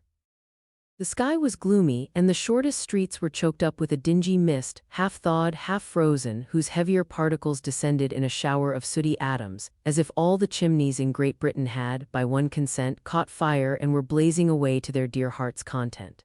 There was nothing very cheerful in the CL. The mate or the town, and yet was there an air of cheerfulness abroad that the clearest summer air and brightest summer sun might have endeavored to diffuse in vain. For the people who were shoveling away on the housetops were jovial and full of glee, calling out to one another from the parapets, and now and then exchanging a facetious snowball better-natured missile far than many a wordy jest, laughing heartily if it went right and not less heartily if it went wrong. The poulterers' shops were still half open, and the fruiterers were radiant in their glory. There were great, round, pot-bellied baskets of chestnuts, shaped like the waistcoats of jolly old gentlemen, lolling at the doors and tumbling out into the street in their apoplectic opulence. There were ruddy, brown-faced, broad-girthed Spanish onions, shining in the fatness of their growth like Spanish friars and winking from their shelves in wanton slyness at the girls. I went by and glanced demurely at the hung-up mistletoe. There were pears and apples clustered high in blooming pyramids. There were bunches of grapes, made in the shopkeeper's benevolence to dangle from conspicuous hooks that people's mouths might water gratis as they passed. There were piles of filberts, mossy and brown, recalling, in their fragrance, ancient walks among the woods and pleasant shufflings ankle-deep through withered leaves.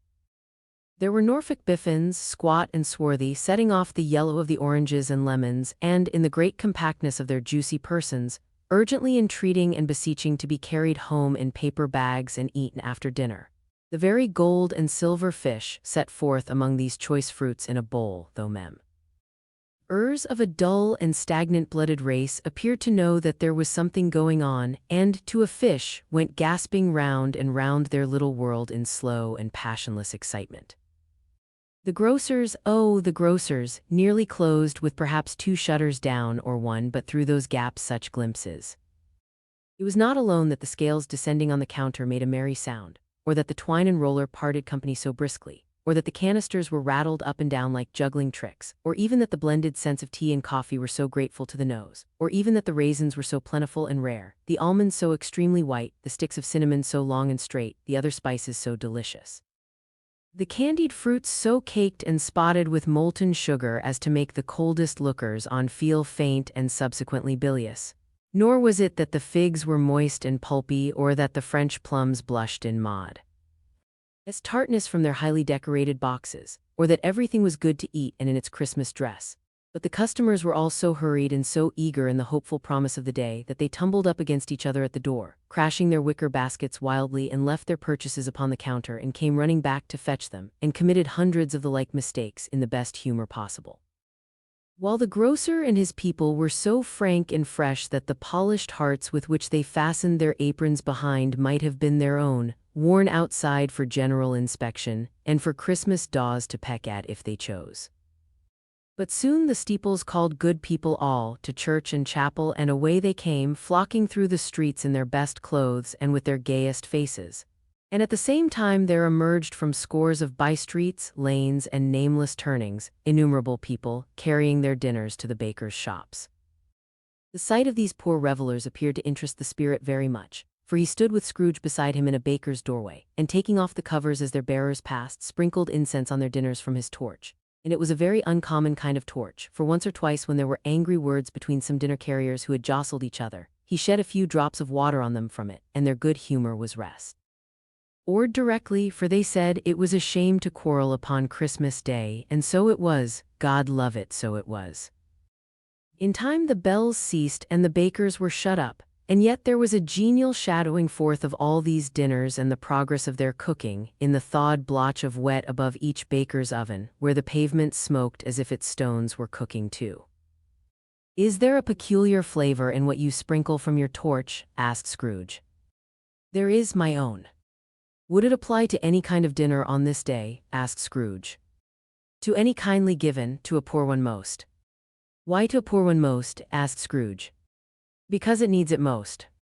"Spirit," said Scrooge after a moment's thought, "I wonder you, of all the beings in the many worlds about us, should desire to cramp these people's opportunities of innocent enjoyment."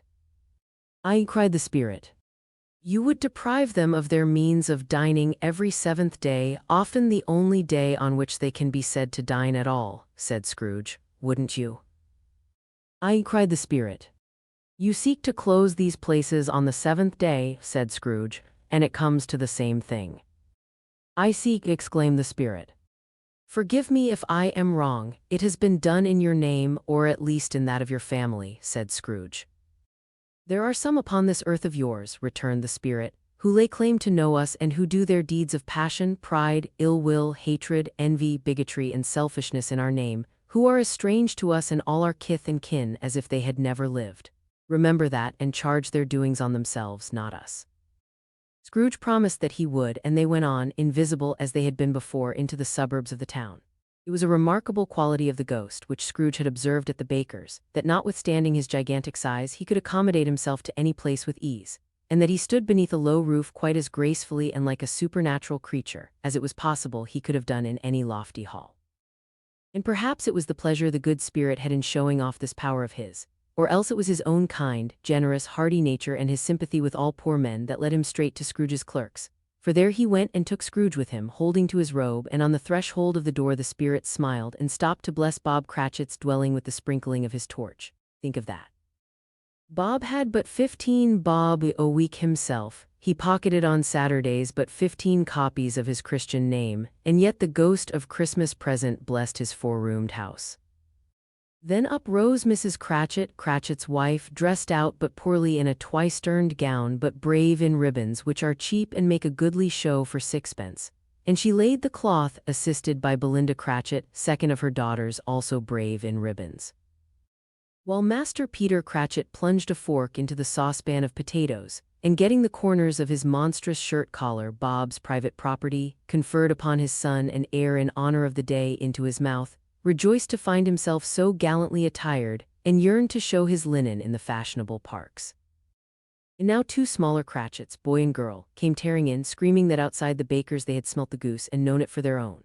And basking in luxurious thoughts of sage and onion, these young Cratchits danced about the table, and exalted Master Peter Cratchit to the skies, while he, not proud, although his collars nearly choked him, blew the fire, until the slow potatoes bubbling up, knocked loudly at the saucepan lid to be let out and peeled. "What has ever got your precious father then?" said Mrs. Cratchit, "and your brother, Tiny Tim, and Martha warn't as late last Christmas Day by half an hour." "Here's Martha, mother," said a girl, appearing as she spoke. "Here's Martha, mother," cried the two young Cratchits. "Hurrah, there's such a goose, Martha." "Why, bless your heart alive, my dear, how late you are," said Mrs. Cratchit, kissing her a dozen times and taking off her shawl and bonnet for her with officious zeal. "We'd a deal of work to finish up last night," replied the girl, "and had to clear away this morning, mother." "Well, never mind so long as you are come," said Mrs. Cratchit. "Sit ye down before the fire, my dear, and have a warm, Lord bless ye." "No, no, there's father coming," cried the two young Cratchits, who were everywhere at once. "Hide, Martha, hide." So Martha hid herself, and in came little Bob, the father, with at least 3 feet of comforter exclusive of the fringe, hanging down before him, and his threadbare clothes darned up and brushed to look seasonable, and Tiny Tim upon his shoulder. Alas for Tiny Tim, he bore a little crutch and had his limbs supported by an iron frame. "Why, where's our Martha?" cried Bob Cratchit, looking round. "Not coming," said Mrs. Cratchit. "Not coming," said Bob, with a sudden declension in his high spirits, for he had been Tim's blood horse all the way from church and had come home rampant. "Not coming upon Christmas Day." Martha didn't like to see him disappointed, if it were only in joke, so she came out prematurely from behind the closet door and ran into his arms, while the two young Cratchits hustled Tiny Tim and bore him off into the wash-house, that he might hear the pudding singing in the copper. "And how did little Tim behave?" asked Mrs. Cratchit, when she had rallied Bob on his credulity and Bob had hugged his daughter to his heart's content. "As good as gold," said Bob, "and better. Somehow he gets thoughtful, sitting by himself so much, and thinks the strangest things you ever heard. He told me, coming home, that he hoped the people saw him in the church because he was a cripple, and it might be pleasant to them to remember upon Christmas Day, who made lame beggars walk and blind men see." Bob's voice was tremulous when he told them this, and trembled more when he said that Tiny Tim was growing strong and hearty. His active little crutch was heard upon the floor, and back came Tiny Tim before another word was spoken, escorted by his brother and sister to his stool before the fire. And while Bob, turning up his cuffs as if, poor fellow, they were capable of being made more shabby, compounded some hot mixture in a jug with gin and lemons, and stirred it round and put it on the hob to simmer. Master Peter and the two ubiquitous young Cratchits went to fetch the goose, with which they soon returned in high procession. Such a bustle ensued that you might have thought a goose the rarest of all birds, a feathered phenomenon to which a black swan was a matter of course, and in truth it was something very like it in that house. Mrs. Cratchit made the gravy ready beforehand in a little saucepan, hissing hot. Master Peter mashed the potatoes with incredible vigor. Miss Belinda sweetened up the applesauce. Martha dusted the hot plates. Bob took Tiny Tim beside him in a tiny corner at the table. The two young Cratchits set chairs for everybody, not forgetting themselves, and mounting guard upon their posts, crammed spoons into their mouths, lest they should shriek for goose before their turn came to be helped. At last the dishes were set on and grace was said. It was succeeded by a breathless pause, as Mrs. Cratchit, looking slowly all along the carving knife, prepared to plunge it in the breast. But when she did, and when the long-expected gush of stuffing issued forth, one murmur of delight arose all round the board, and even Tiny Tim, excited by the two young Cratchits, beat on the table with the handle of his knife and feebly cried hurrah. There never was such a goose. Bob said he didn't believe there ever was such a goose cooked. Its tenderness and flavor, size and cheapness were the themes of universal admiration. Eked out by applesauce and mashed potatoes, it was a sufficient dinner for the whole family. Indeed, as Mrs. Cratchit said with great delight, surveying one small atom of a bone upon the dish, they hadn't ate it all at last. Yet every one had had enough, and the youngest Cratchits in particular were steeped in sage and onion to the eyebrows. But now, the plates being changed by Miss Belinda, Mrs. Cratchit left the room alone, too nervous to bear witnesses to take the pudding up and bring it in. Suppose it should not be done enough, suppose it should break in turning out, suppose somebody should have got over the wall of the backyard and stolen it while they were merry with the goose supposition at which the two young Cratchits became livid. All sorts of horrors were supposed. Hallo, a great deal of steam. The pudding was out of the copper, a smell like a washing day. That was the cloth. A smell like an eating house and a pasture cook's next door to each other with a laundress's next door to that. That was the pudding. In half a minute Mrs. Cratchit entered, flushed, but smiling proudly, with the pudding, like a speckled cannonball, so hard and firm, blazing in half a quartern of ignited brandy, and bedight with Christmas holly stuck into the top. Oh, a wonderful pudding, Bob Cratchit said, and calmly too, that he regarded it as the greatest success achieved by Mrs. Cratchit since their marriage. Mrs. Cratchit said that now the weight was off her mind, she would confess she had had her doubts about the quantity of flour. Everybody had something to say about it, but nobody said or thought it was at all a small pudding for a large family. It would have been flat heresy to do so. Any Cratchit would have blushed to hint at such a thing. At last the dinner was all done, the cloth was cleared, the hearth swept, and the fire made up. The compound in the jug being tasted and considered perfect, apples and oranges were put upon the table and a shovelful of chestnuts on the fire. Then all the Cratchit family drew round the hearth in what Bob Cratchit called a circle, meaning half a one, and at Bob Cratchit's elbow stood the family display of glass. 2 tumblers and a custard cup without a handle. These held the hot stuff from the jug, however, as well as golden goblets would have done, and Bob served it out with beaming looks while the chestnuts on the fire sputtered and cracked noisily. Then Bob proposed, "A Merry Christmas to us all, my dears, God bless us." Which all the family re-echoed. "God bless us, every one," said Tiny Tim, the last of all. He sat very close to his father's side upon his little stool. Bob held his withered little hand in his as if he loved the child and wished to keep him by his side and dreaded that he might be taken from him. "Spirit," said Scrooge with an interest he had never felt before, "tell me if Tiny Tim will live." "I see a vacant seat," replied the ghost, "in the poor chimney corner, and a crutch without an owner, carefully preserved. If these shadows remain unaltered by the future, the child will die." "No, no," said Scrooge. "Oh no, kind spirit, say he will be spared. If these shadows remain unaltered by the future, none other of my race," returned the ghost, "will find him here. What then? If he be like to die, he had better do it and decrease the surplus population."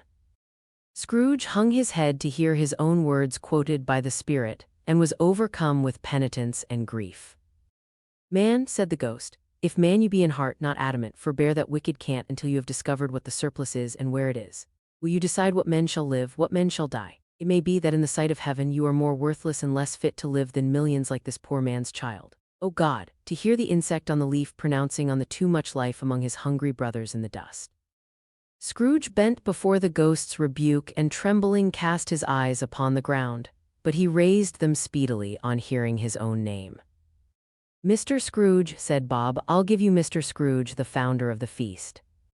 "The founder of the feast, indeed," cried Mrs. Cratchit, reddening. "I wish I had him here. I'd give him a piece of my mind to feast upon, and I hope he'd have a good appetite for it." "My dear," said Bob, "the children, Christmas Day." "It should be Christmas Day, I am sure," said she, "on which one drinks the health of such an odious, stingy, hard, unfeeling man as Mr. Scrooge. You know he is, Robert. Nobody knows it better than you do, poor fellow."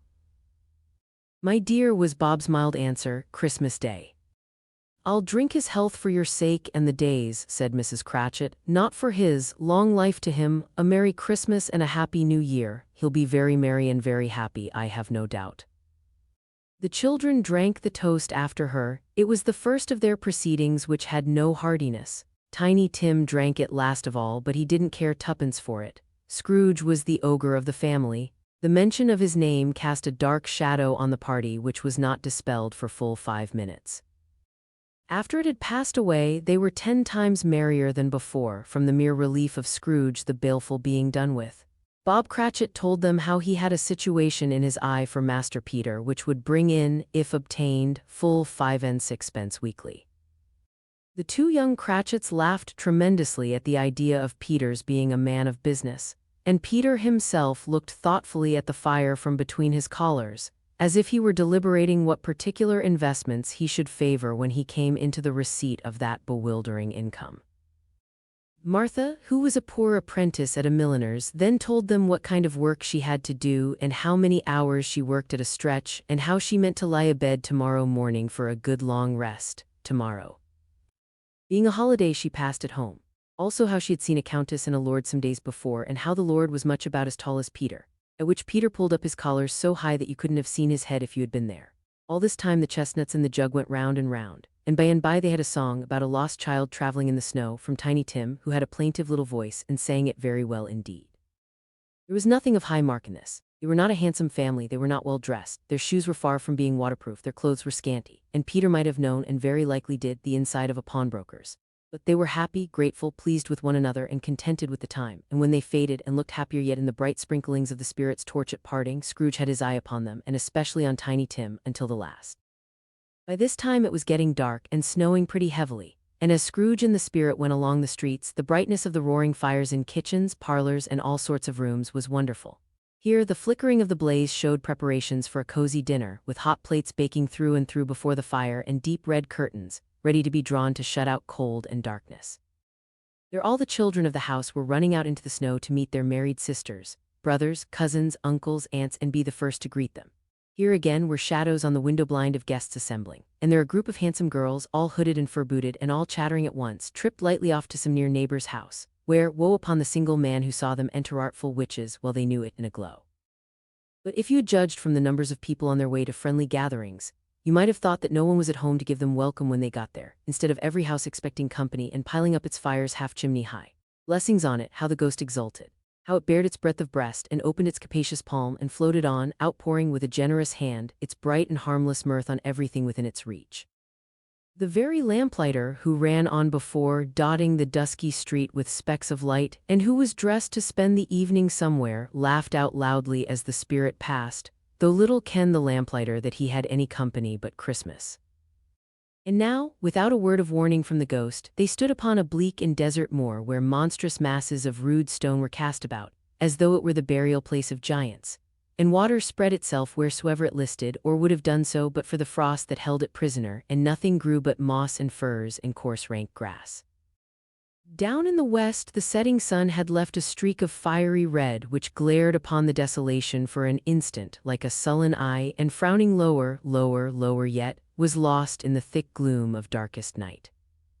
"What place is this?" asked Scrooge. "A place where miners live who labor in the bowels of the earth," returned the spirit, "but they know me, see." A light shone from the window of a hut, and swiftly they advanced towards it.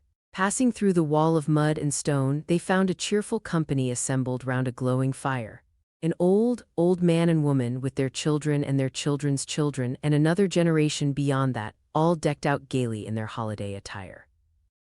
The old man, in a voice that seldom rose above the howling of the wind upon the barren waste, was singing them a Christmas song. It had been a very old song when he was a boy, and from time to time they all joined in the chorus. So surely as they raised their voices, the old man got quite blithe and loud, and so surely as they stopped, his vigor sank again. The spirit did not tarry here, but bade Scrooge hold his robe, and passing on above the moor, sped whither? Not to see, to see. To Scrooge's horror, looking back, he saw the last of the land, a frightful range of rocks behind them, and his ears were deafened by the thundering of water as it rolled and roared, and raged among the dreadful caverns it had worn, and fiercely tried to undermine the earth. Built upon a dismal reef of sunken rocks, some league or so from shore, on which the waters chafed and dashed the wild year through, there stood a solitary lighthouse. Great heaps of seaweed clung to its base, and storm birds born of the wind, one might suppose, as seaweed of the water rose and fell about it, like the waves they skimmed. But even here, two men who watched the light had made a fire, that through the loophole in the thick stone wall shed out a ray of brightness on the awful sea. Joining their horny hands over the rough table at which they sat, they wished each other Merry Christmas in their can of grog, and one of them, the elder too, with his face all damaged and scarred with hard weather, as the figurehead of an old ship might be, struck up a sturdy song that was like a gale in itself. Again the ghost sped on, above the black and heaving sea on until, being far away, as he told Scrooge, from any shore, they lighted on a ship. They stood beside the helmsman at the wheel, the lookout in the bow, the officers who had the watch, dark, ghostly figures in their several stations. But every man among them hummed a Christmas tune, or had a Christmas thought, or spoke below his breath to his companion of some bygone Christmas day, with homeward hopes belonging to it. And every man on board, waking or sleeping, good or bad, had had a kinder word for another on that day than on any day in the year, and had shared to some extent in its festivities, and had remembered those he cared for at a distance, and had known that they delighted to remember him. It was a great surprise to Scrooge, while listening to the moaning of the wind, and thinking what a solemn thing it was to move on through the lonely darkness over an unknown abyss, whose depths were secrets as profound as death. It was a great surprise to Scrooge, while thus engaged, to hear a hearty laugh. It was a much greater surprise to Scrooge to recognize it as his own nephew's, and to find himself in a bright, dry, gleaming room, with the spirit standing smiling by his side, and looking at that same nephew with approving affability. "Ha ha," laughed Scrooge's nephew, "ha ha ha. If you should happen, by any unlikely chance, to know a man more blessed in a laugh than Scrooge's nephew, all I can say is, I should like to know him too. Introduce him to me, and I'll cultivate his acquaintance." It is a fair, even-handed, noble adjustment of things, that while there is infection and disease and sorrow, there is nothing in the world so irresistibly contagious as laughter and good humor. When Scrooge's nephew laughed in this way, holding his sides, rolling his head, and twisting his face into the most extravagant contortions, Scrooge's niece, by marriage, laughed as heartily as he, and their assembled friends, being not a bit behindhand, roared out lustily. "He said that Christmas was a humbug, as I live," cried Scrooge's nephew. "He believed it too." "More shame for him, Fred," said Scrooge's niece indignantly. "Bless those women, they never do anything by halves, they are always in earnest." She was very pretty, exceedingly pretty, with a dimpled, surprised-looking, capital face, a ripe little mouth that seemed made to be kissed, as no doubt it was, all kinds of good little dots about her chin that melted into one another when she laughed, and the sunniest pair of eyes you ever saw in any little creature's head. Altogether she was what you would have called provoking, but satisfactory too. Oh, perfectly satisfactory. "He's a comical old fellow," said Scrooge's nephew, "that's the truth, and not so pleasant as he might be. However, his offenses carry their own punishment, and I have nothing to say against him." "I'm sure he is very rich, Fred," hinted Scrooge's niece. "At least you always tell me so." "What of that, my dear?" said Scrooge's nephew. "His wealth is of no use to him, he don't do any good with it. He don't make himself comfortable with it. He hasn't the satisfaction of thinking that he is ever going to benefit us with it." "I have no patience with him," observed Scrooge's niece. Scrooge's niece's sisters and all the other ladies expressed the same opinion. "Oh, I have," said Scrooge's nephew. "I am sorry for him. I couldn't be angry with him if I tried. Who suffers by his ill whims? Himself always here. He takes it into his head to dislike us, and he won't come and dine with us. What's the consequence? He don't lose much of a dinner." "Indeed, I think he loses a very good dinner," interrupted Scrooge's niece. Everybody else said the same, and they must be allowed to have been competent judges, because they had just had dinner, and, with the dessert upon the table, were clustered round the fire by lamplight. "Well, I'm very glad to hear it," said Scrooge's nephew, "because I haven't great faith in these young housekeepers. What do you say, Topper?" Topper had clearly got his eye upon one of Scrooge's niece's sisters, for he answered that a bachelor was a wretched outcast, who had no right to express an opinion on the subject. Whereat Scrooge's niece's sister, the plump one with the lace tucker, not the one with the roses, blushed. "Do go on, Fred," said Scrooge's niece, clapping her hands. "He never finishes what he begins to say. He is such a ridiculous fellow." Scrooge's nephew revelled in another laugh, and as it was impossible to keep the infection off, though the plump sister tried hard to do it with aromatic vinegar, his example was unanimously followed. "I was only going to say," said Scrooge's nephew, "that the consequence of his taking a dislike to us and not making merry with us is, as I think, that he loses some pleasant moments which could do him no harm.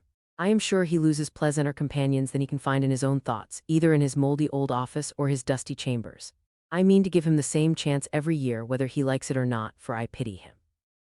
He may rail at Christmas till he dies, but he can't help thinking better of a tie-defy him if he finds me going there, in good temper, year after year, and saying, 'Uncle Scrooge, how are you?'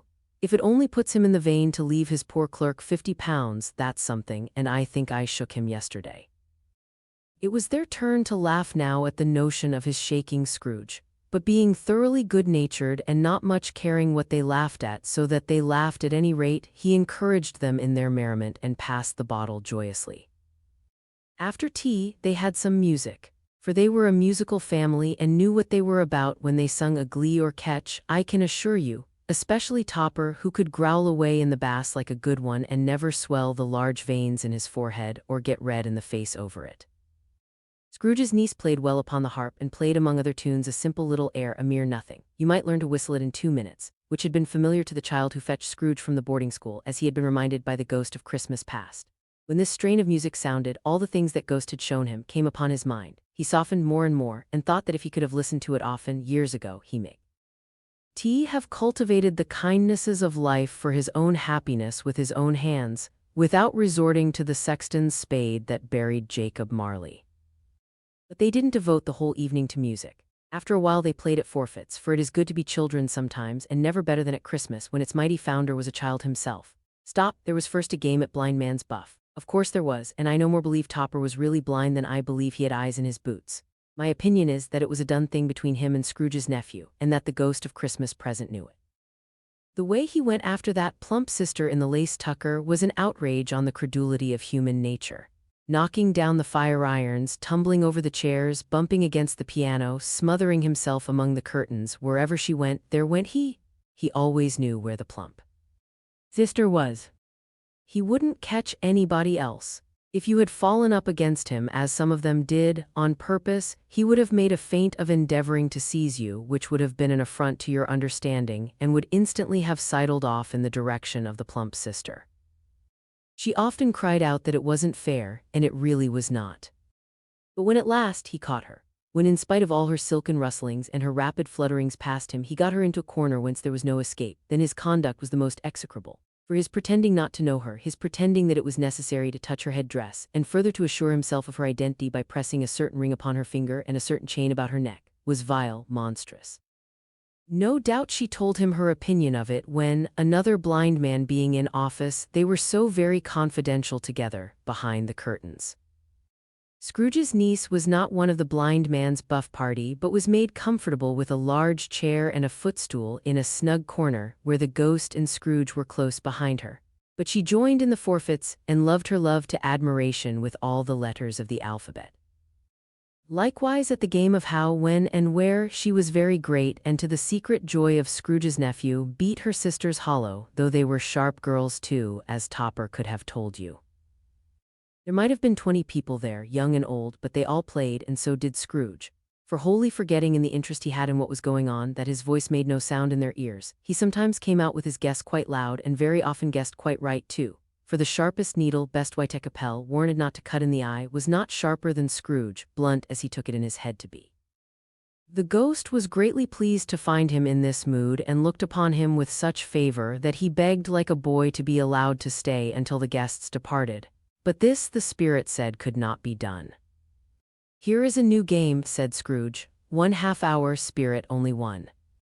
It was a game called Yes and No, where Scrooge's nephew had to think of something, and the rest must find out what, he only answering to their questions yes or no, as the case was.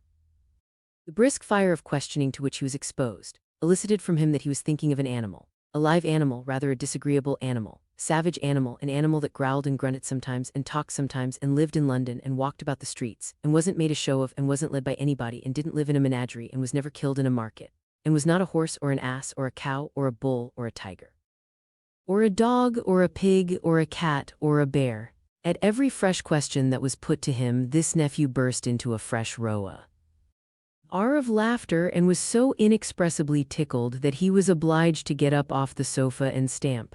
At last the plump sister, falling into a similar state, cried out, "I have found it out. I know what it is, Fred. I know what it is." "What is it?" cried Fred. "It's your Uncle Scrooge." Which it certainly was. Admiration was the universal sentiment, though some objected that the reply to "Is it a bear?" ought to have been yes, inasmuch as an answer in the negative was sufficient to have diverted their thoughts from Mr. Scrooge, supposing they had ever had any tendency that way. "He has given us plenty of merriment, I am sure," said Fred, "and it would be ungrateful not to drink his health. Here is a glass of mulled wine ready to our hand at the moment, and I say, Uncle Scrooge." "Well, Uncle Scrooge," they cried. "A Merry Christmas and a Happy New Year to the old man, whatever he is," said Scrooge's nephew. "He wouldn't take it from me, but may he have it, nevertheless, Uncle Scrooge." Uncle Scrooge had imperceptibly become so gay and light of heart that he would have pledged the unconscious company in return, and thanked them in an inaudible speech if the ghost had given him time. But the whole scene passed off in the breath of the last words spoken by his nephew, and he and the spirit were again upon their travels. Much they saw, and far they went, and many homes they visited, but always with a happy end. The spirit stood beside sick beds, and they were cheerful on foreign lands, and they were close at home, by struggling men, and they were patient in their greater hope, by poverty, and it was rich. In almshouse, hospital, and jail, in misery's every refuge, where vain man in his little brief authority had not made fast the door and barred the spirit out, he left his blessing and taught Scrooge his precepts. It was a long night, if it were only a night. But Scrooge had his doubts of this, because the Christmas holidays appeared to be condensed into the space of time they passed together. It was strange, too, that while Scrooge remained unaltered in his outward form, the ghost grew older, clearly older. Scrooge had observed this change, but never spoke of it until they left a children's 12th night party. When looking at the spirit as they stood together in an open place, he noticed that its hair was gray. "Are spirits' lives so short?" asked Scrooge. "My life upon this globe is very brief," replied the ghost. "It ends tonight." "Tonight?" cried Scrooge. "Tonight at midnight. Hark, the time is drawing near." The chimes were ringing the 11:15 at that moment. "Forgive me if I am not justified in what I ask," said Scrooge, looking intently at the spirit's robe, "but I see something strange and not belonging to yourself protruding from your skirts. Is it a foot or a claw?" "It might be a claw, for the flesh there is upon it," was the spirit's sorrowful reply. "Look here." From the foldings of its robe it brought 2 children, wretched, abject, frightful, hideous, miserable. They knelt down at its feet and clung upon the outside of its garment. "Oh man, look here, look down here," exclaimed the ghost. They were a boy and girl, yellow, meager, ragged, scowling, wolfish, but prostrate too in their humility. Where graceful youth should have filled their features out and touched them with its freshest tints, a stale and shriveled hand like that of age had pinched and twisted them and pulled them into shreds. Where angels might have sat enthroned, devils lurked and glared out menacing. No change, no degradation, no perversion of humanity in any grade through all the mysteries of wonderful creation has monsters half so horrible and dread. Scrooge started back, appalled. Having them shown to him in this way, he tried to say they were fine children, but the words choked themselves, rather than be parties to a lie of such enormous magnitude. "Spirit, are they yours?" Scrooge could say no more. "They are man's," said the spirit, looking down upon them, "and they cling to me, appealing from their fathers. This boy is ignorance, this girl is want. Beware them both and all of their degree, but most of all beware this boy, for on his brow I see that written which is doom, unless the writing be erased. Deny it," cried the spirit, stretching out its hand towards the city. "Slander those who tell it, ye admit it for your factious purposes, and make it worse. And by the end, have they no refuge or resource?" cried Scrooge. "Are there no prisons?" said the spirit, turning on him for the last time with his own words. "Are there no workhouses?" The bell struck 12. Scrooge looked about him for the ghost and saw it not. As the last stroke ceased to vibrate, he remembered the prediction of old Jacob Marley, and lifting up his eyes, beheld a solemn phantom, draped and hooded, coming like a mist along the ground towards him. Stave 4, the last of the spirits. The phantom slowly, gravely, silently approached. When it came near him, Scrooge bent down upon his knee, for in the very air through which this spirit moved it seemed to scatter gloom and mystery. It was shrouded in a deep black garment which concealed its head, its face, its form, and left nothing of it visible save one outstretched hand. But for this it would have been difficult to detach its figure from the night and separate it from the darkness by which it was surrounded. He felt that it was tall and stately when it came beside him, and that its mysterious presence filled him with a solemn dread. He knew no more, for the spirit neither spoke nor moved. "I am in the presence of the ghost of Christmas yet to come," said Scrooge. The spirit answered not, but pointed onward with its hand. "You are about to show me shadows of the things that have not happened but will happen in the time before us," Scrooge pursued. "Is that so, spirit?" The upper portion of the garment was contracted for an instant in its folds, as if the spirit had inclined its head. That was the only answer he received. Although well used to ghostly company by this time, Scrooge feared the silent shape so much that his legs trembled beneath him, and he found that he could hardly stand when he prepared to follow it. The spirit paused a moment, as observing his condition and giving him time to recover. But Scrooge was all the worse for this. It thrilled him with a vague, uncertain horror to know that behind the dusky shroud there were ghostly eyes intently fixed upon him, while he, though he stretched his own to the utmost, could see nothing but a spectral hand and one great heap of black. "Ghost of the future," he exclaimed, "I fear you more than any specter I have seen, but as I know your purpose is to do me good, and as I hope to live to be another man from what I was, I am prepared to bear you company and do it with a thankful heart. Will you not speak to me?" It gave him no reply. The hand was pointed straight before them. "Lead on," said Scrooge. "Lead on. The night is waning fast, and it is precious time to me, I know. Lead on, spirit." The phantom moved away as it had come towards him. Scrooge followed in the shadow of its dress, which bore him up, he thought, and carried him along. They scarcely seemed to enter the city, for the city rather seemed to spring up about them and encompass them of its own act. But there they were in the heart of it, on 'change, amongst the merchants, who hurried up and down and chinked the money in their pockets and conversed in groups and looked at their watches and trifled thoughtfully with their great gold seals, and so forth, as Scrooge had seen them often. The spirit stopped beside one little knot of businessmen. Observing that the hand was pointed to them, Scrooge advanced to listen to their talk. "No," said a great fat man with a monstrous chin, "I don't know much about it either way, I only know he's dead." "When did he die?" inquired another. "Last night, I believe." "Why, what was the matter with him?" asked a third, taking a vast quantity of snuff out of a very large snuff-box. "I thought he'd never die." "God knows," said the first with a yawn. "What has he done with his money?" asked a red-faced gentleman with a pendulous excrescence on the end of his nose that shook like the gills of a turkey-cock. "I haven't heard," said the man with the large chin, yawning again. "Left it to his company, perhaps. He hasn't left it to me, that's all I know." This pleasantry was received with a general laugh. "It's likely to be a very cheap funeral," said the same speaker, "for upon my life I don't know of anybody to go to it. Suppose we make up a party and volunteer." "I don't mind going if a lunch is provided," observed the gentleman with the excrescence on his nose. "But I must be fed if I make one." Another laugh. "Well, I am the most disinterested among you, after all," said the first speaker, "for I never wear black gloves and I never eat lunch, but I'll offer to go if anybody else will. When I come to think of it, I'm not at all sure that I wasn't his most particular friend, for we used to stop and speak whenever we met. Bye-bye." Speakers and listeners strolled away and mixed with other groups. Scrooge knew the men and looked towards the spirit for an explanation. The phantom glided on into a street. Its finger pointed to two persons meeting. Scrooge listened again, thinking that the explanation might lie here. He knew these men also perfectly.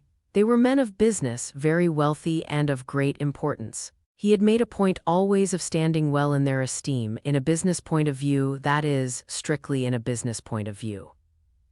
"How are you?" said one. "How are you?" returned the other. "Well," said the first, "Old Scratch has got his own at last, hey?" "So I am told," returned the second. "Cold, isn't it? Seasonable for Christmas time. You're not a skater, I suppose?" No, something else to think of. Good morning." Not another word. That was their meeting, their conversation, and their parting. Scrooge was at first inclined to be surprised that the spirit should attach importance to conversations apparently so trivial, but feeling assured that they must have some hidden purpose, he set himself to consider what it was likely to be. They could scarcely be supposed to have any bearing on the death of Jacob, his old partner, for that was past, and this ghost's province was the future. Nor could he think of anyone immediately connected with himself to whom he could apply them. But nothing doubting that to whomsoever they applied they had some latent moral for his own improvement, he resolved to treasure up every word he heard and everything he saw, and especially to observe the shadow of himself when it appeared. For he had an expectation that the conduct of his future self would give him the clue he missed, and would render the solution of these riddles easy. He looked about in that very place for his own image, but another man stood in his accustomed corner, and though the clock pointed to his usual time of day for being there, he saw no likeness of himself among the multitudes that poured in through the porch. It gave him little surprise, however, for he had been revolving in his mind a change of life, and thought and hoped he saw his newborn resolutions carried out in this. Quiet and dark, beside him stood the phantom with its outstretched hand. When he roused himself from his thoughtful quest, he fancied from the turn of the hand and its situation in reference to himself that the unseen eyes were looking at him keenly. It made him shudder and feel very cold. They left the busy scene and went into an obscure part of the town, where Scrooge had never penetrated before, although he recognized its situation and its bad repute. The ways were foul and narrow, the shops and houses wretched, the people half-naked, drunken, slipshod, ugly. Alleys and archways, like so many cesspools, disgorged their offenses of smell and dirt and life upon the straggling streets, and the whole quarter reeked with crime, with filth and misery. Far in this den of infamous resort, there was a low-browed, beetling shop below a penthouse roof, where iron, old rags, bottles, bones, and greasy offal were bought. Upon the floor within were piled up heaps of rusty keys, nails, chains, hinges, files, scales, weights, and refuse iron of all kinds. Secrets that few would like to scrutinize were bred and hidden in mountains of unseemly rags, masses of corrupted fat, and sepulchres of bones.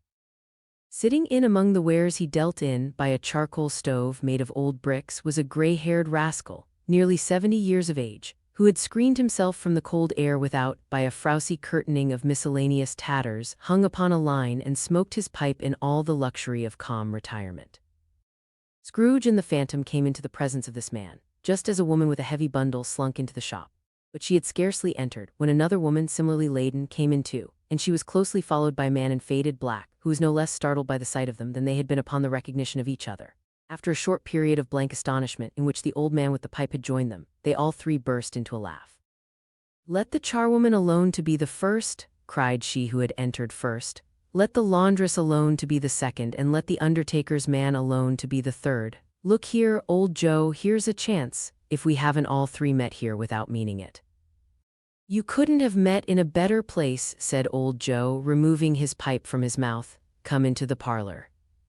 You were made free of it long ago, you know, and the other two ain't strangers. Stop till I shut the door of the shop.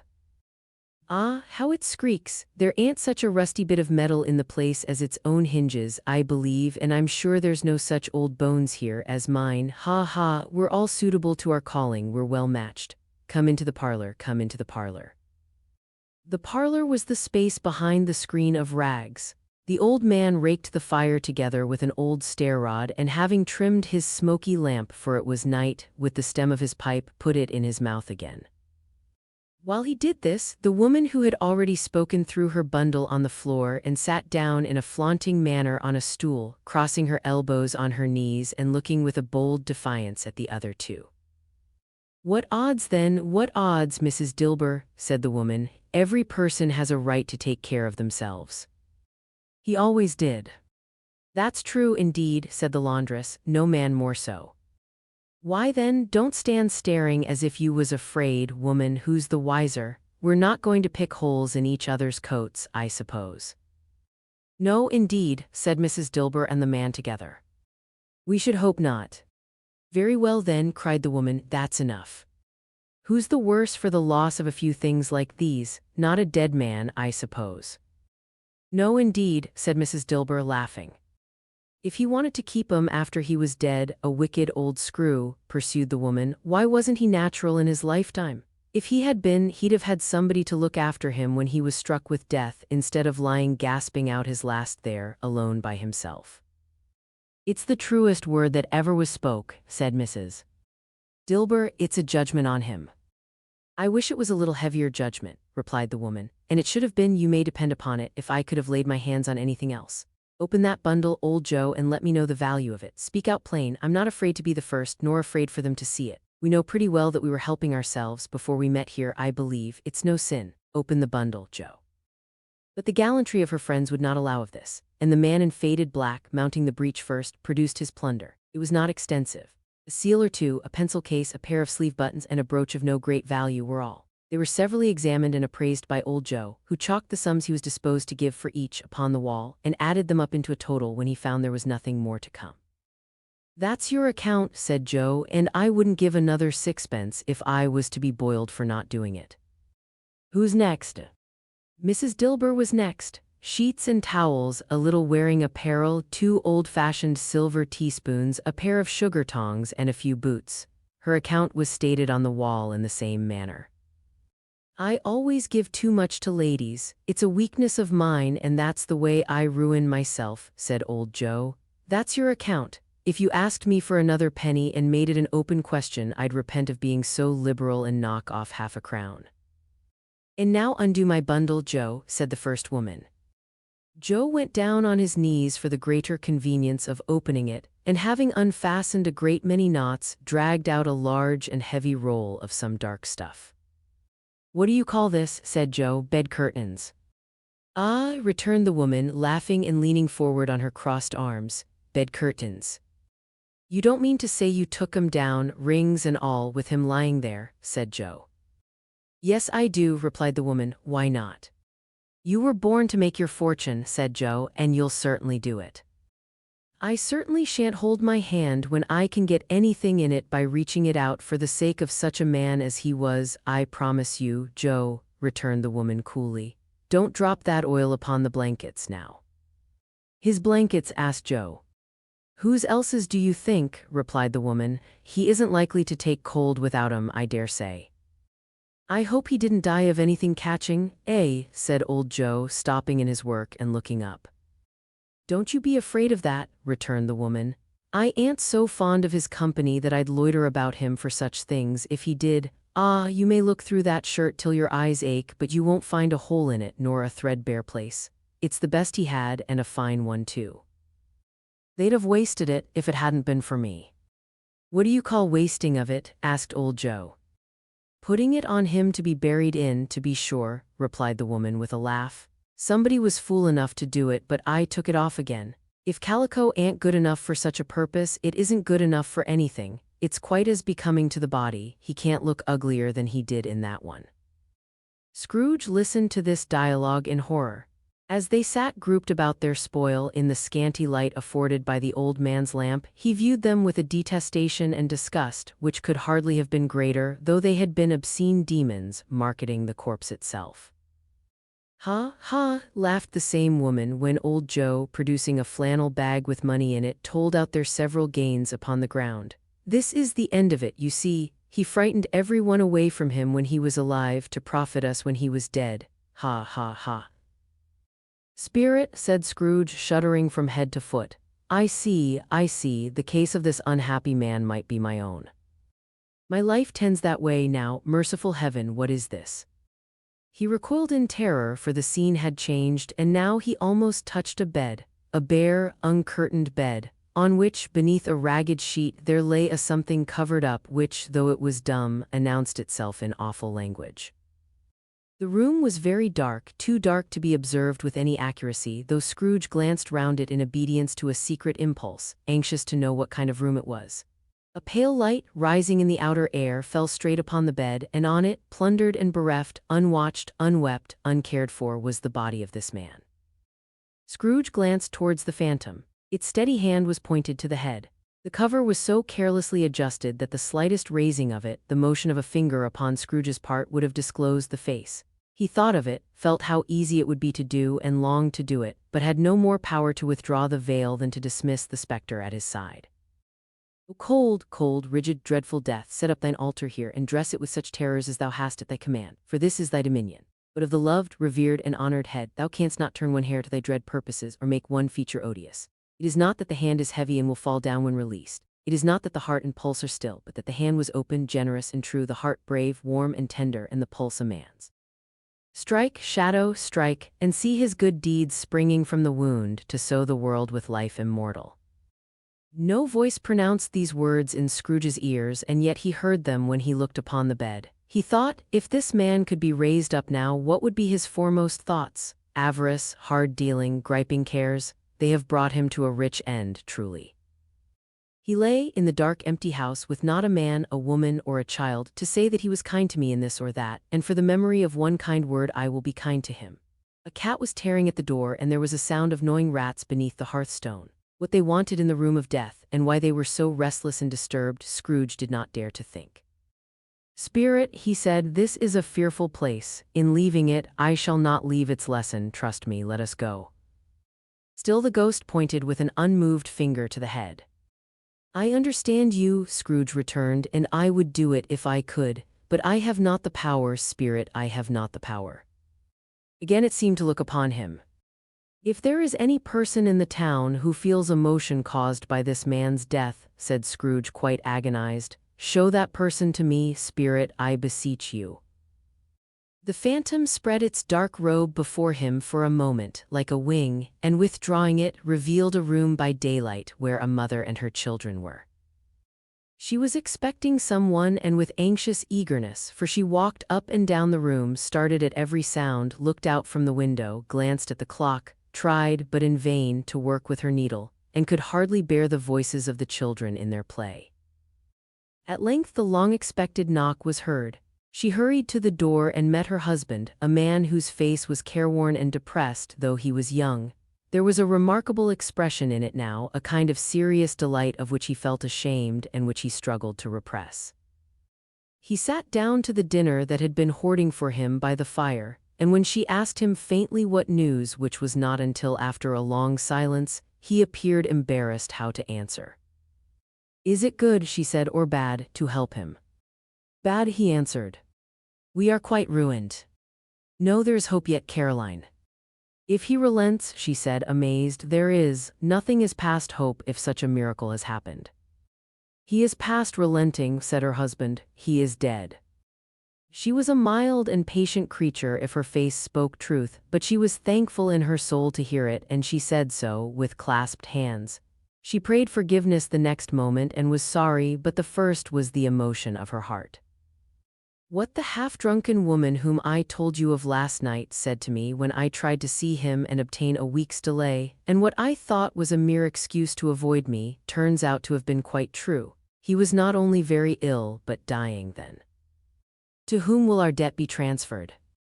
I don't know, but before that time we shall be ready with the money, and even though we were not, it would be a bad fortune indeed to find so merciless a creditor in his successor.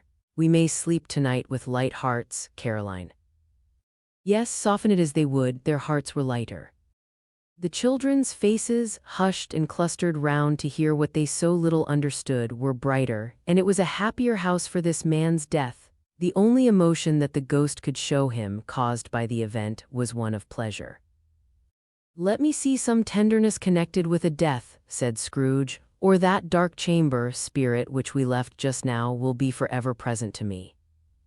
The ghost conducted him through several streets familiar to his feet, and as they went along, Scrooge looked here and there to find himself, but nowhere was he to be seen. They entered poor Bob Cratchit's house, the dwelling he had visited before, and found the mother and the children seated round the fire. Quiet, very quiet. The noisy little Cratchits were as still as statues in one corner and sat looking up at Peter, who had a book before him. The mother and her daughters were engaged in sewing, but surely they were very quiet. And he took a child and set him in the midst of them. Where had Scrooge heard those words? He had not dreamed them. The boy must have read them out as he and the spirit crossed the threshold. Why did he not go on? The mother laid her work upon the table and put her hand up to her face. The color hurts my eyes, she said. The color, ah, poor Tiny Tim. They're better now again, said Cratchit's wife. It makes them weak by candlelight, and I wouldn't show weak eyes to your father when he comes home for the world. It must be near his time.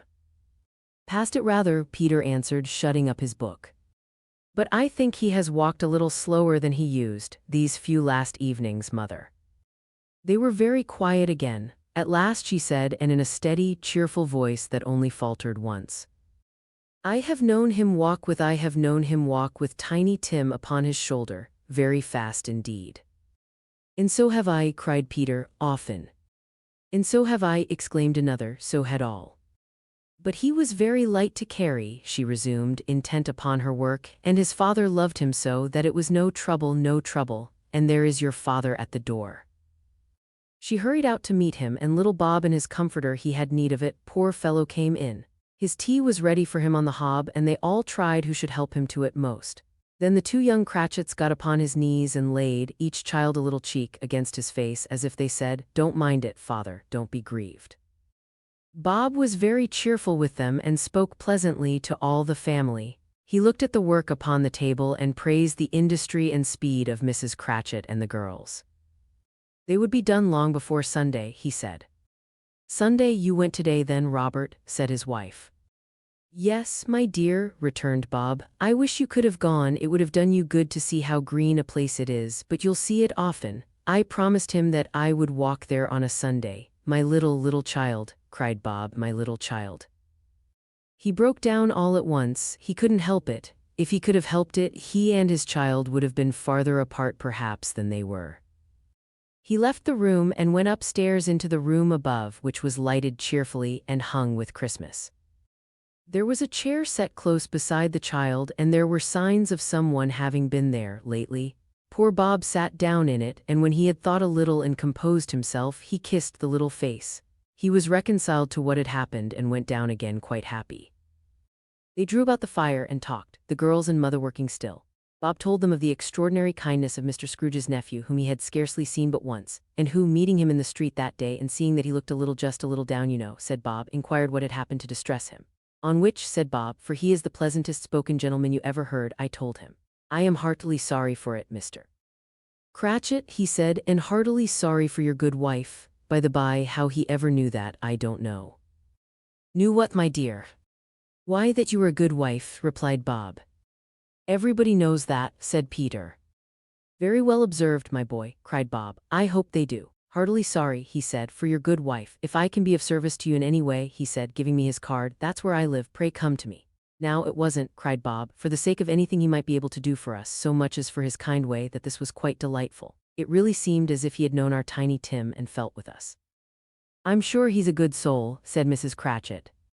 "You would be surer of it, my dear," returned Bob, "if you saw and spoke to him. I shouldn't be at all surprised, mark what I say, if he got Peter a better situation." "Only hear that, Peter," said Mrs. Cratchit.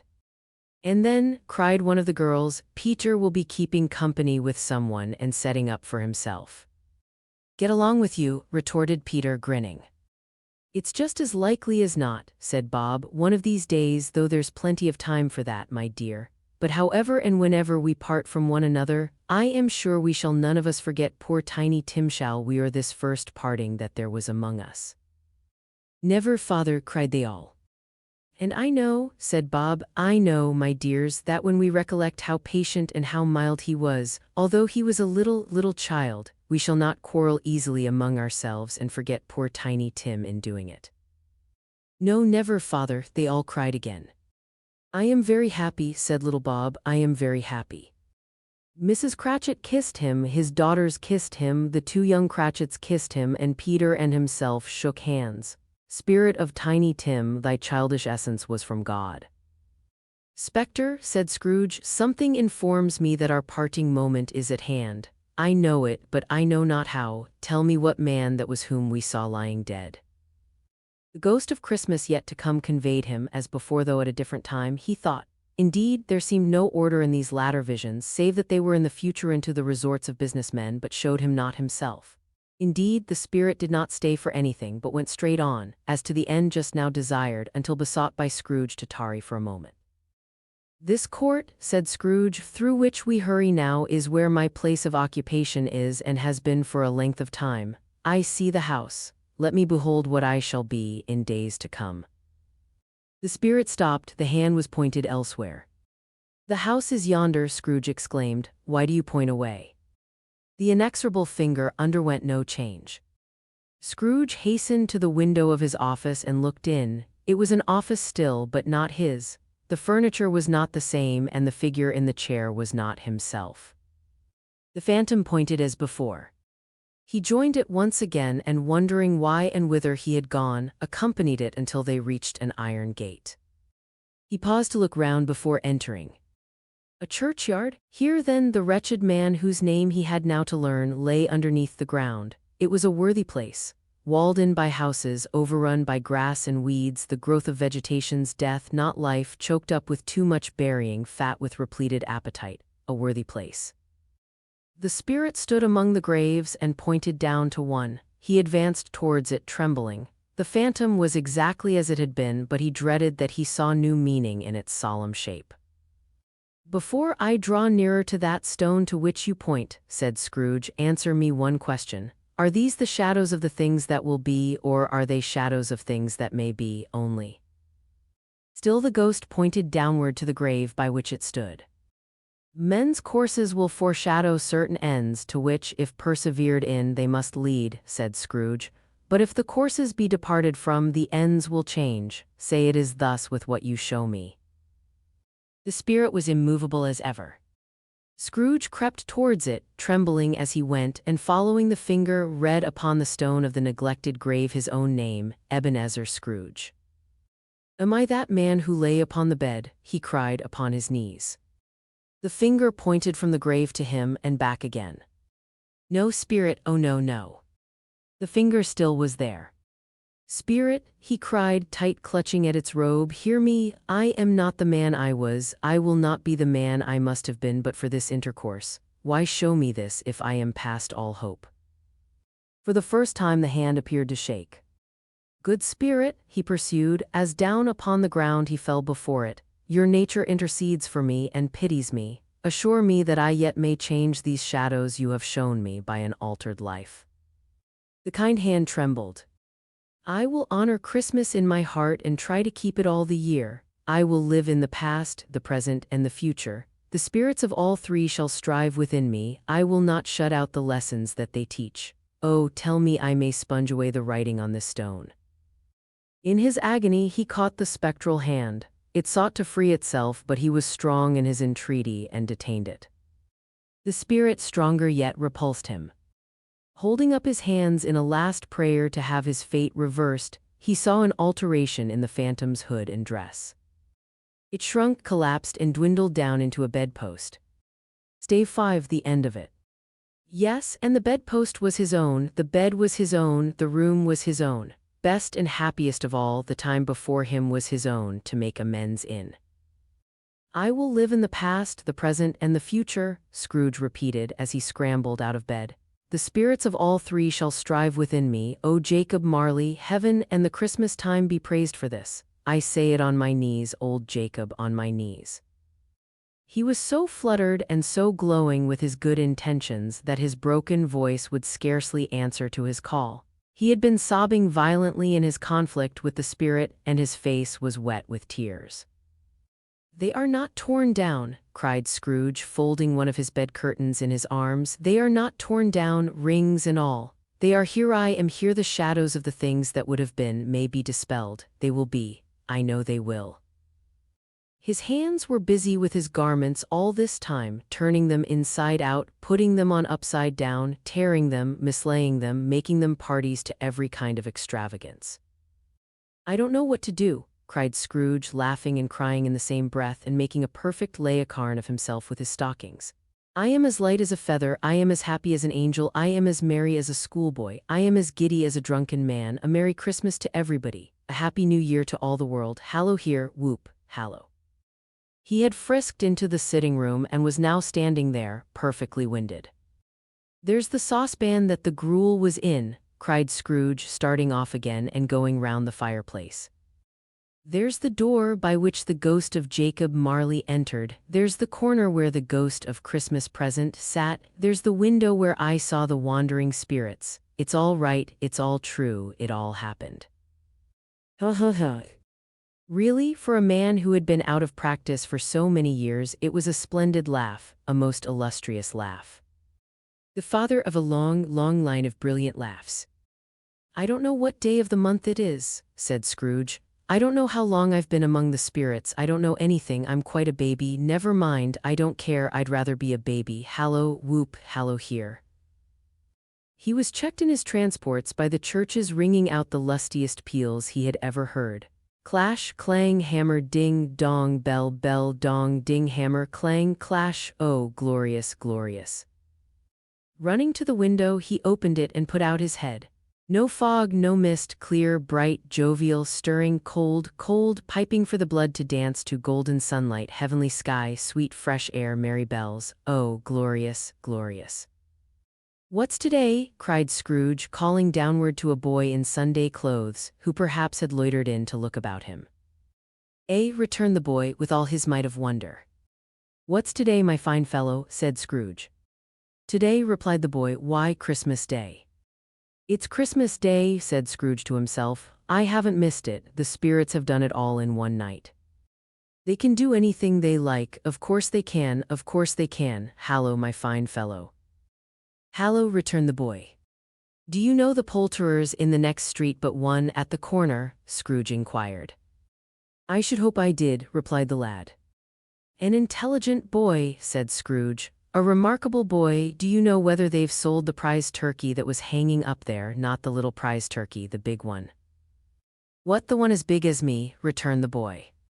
"What a delightful boy," said Scrooge. "It's a pleasure to talk to him. Yes, my buck." "It's hanging there now," replied the boy. "Is it?" said Scrooge. "Go and buy it." "Walker," exclaimed the boy. "No, no," said Scrooge. "I am in earnest. Go and buy it and tell him to bring it here that I may give them the direction where to take it. Come back with the man and I'll give you a shilling. Come back with him in less than 5 minutes and I'll give you half a crown." The boy was off like a shot. He must have had a steady hand at a trigger who could have got a shot off half so fast. "I'll send it to Bob Cratchit's," whispered Scrooge, rubbing his hands and splitting with a laugh. "He shan't know who sends it. It's twice the size of Tiny Tim. Joe Miller never made such a joke as sending it to Bob's will be." The hand in which he wrote the address was not a steady one, but write it he did, somehow, and went downstairs to open the street door, ready for the coming of the poulterer's man. As he stood there, waiting his arrival, the knocker caught his eye. "I shall love it as long as I live," cried Scrooge, patting it with his hand. "I scarcely ever looked at it before. What an honest expression it has in its face. It's a wonderful knocker. Here's the turkey. Hallo, whoop, how are you? Merry Christmas." It was a turkey. He never could have stood upon his legs, that bird. He would have snapped 'em short off in a minute, like sticks of sealing wax. "Why, it's impossible to carry that to Camden Town," said Scrooge. "You must have a cab." The chuckle with which he said this, and the chuckle with which he paid for the turkey, and the chuckle with which he paid for the cab, and the chuckle with which he recompensed the boy, were only to be exceeded by the chuckle with which he sat down breathless in his chair again, and chuckled till he cried. Shaving was not an easy task, for his hand continued to shake very much, and shaving requires attention, even when you don't dance while you are at it. But if he had cut the end of his nose off, he would have put a piece of sticking plaster over it and been quite satisfied. He dressed himself all in his best, and at last got out into the streets. The people were by this time pouring forth, as he had seen them with the ghost of Christmas present, and walking with his hands behind him. Scrooge regarded everyone with a delighted smile. He looked so irresistibly pleasant, in a word, that 3 or 4 good-humored fellows said, "Good morning, sir, a Merry Christmas to you." And Scrooge said often afterwards that of all the blithe sounds he had ever heard, those were the blithest in his ears. He had not gone far when, coming on towards him, he beheld the portly gentleman who had walked into his counting-house the day before and said, "Scrooge and Marley's, I believe." It sent a pang across his heart to think how this old gentleman would look upon him when they met, but he knew what path lay straight before him, and he took it. "My dear sir," said Scrooge, quickening his pace and taking the old gentleman by both his hands, "how do you do? I hope you succeeded yesterday. It was very kind of you. A Merry Christmas to you, sir." "Mr. Scrooge." "Yes," said Scrooge, "that is my name, and I fear it may not be pleasant to you. Allow me to ask your pardon." "And will you have the goodness," here Scrooge whispered in his ear, "Lord bless me," cried the gentleman as if his breath were taken away. "My dear Mr. Scrooge, are you serious?" "If you please," said Scrooge, "not a farthing less. A great many back payments are included in it, I assure you. Will you do me that favor?" "My dear sir," said the other, shaking hands with him, "I don't know what to say to such munificence." "Don't say anything, please," retorted Scrooge. "Come and see me, will you come and see me?" "I will," cried the old gentleman, and it was clear he meant to do it. "Thank'ee," said Scrooge, "I am much obliged to you." "I thank you 50 times, bless you." He went to church and walked about the streets and watched the people hurrying to and fro and patted children on the head and questioned beggars and looked down into the kitchens of houses and up to the windows and found that everything could yield him pleasure. He had never dreamed that any walk that anything could give him so much happiness. In the afternoon he turned his steps towards his nephew's house.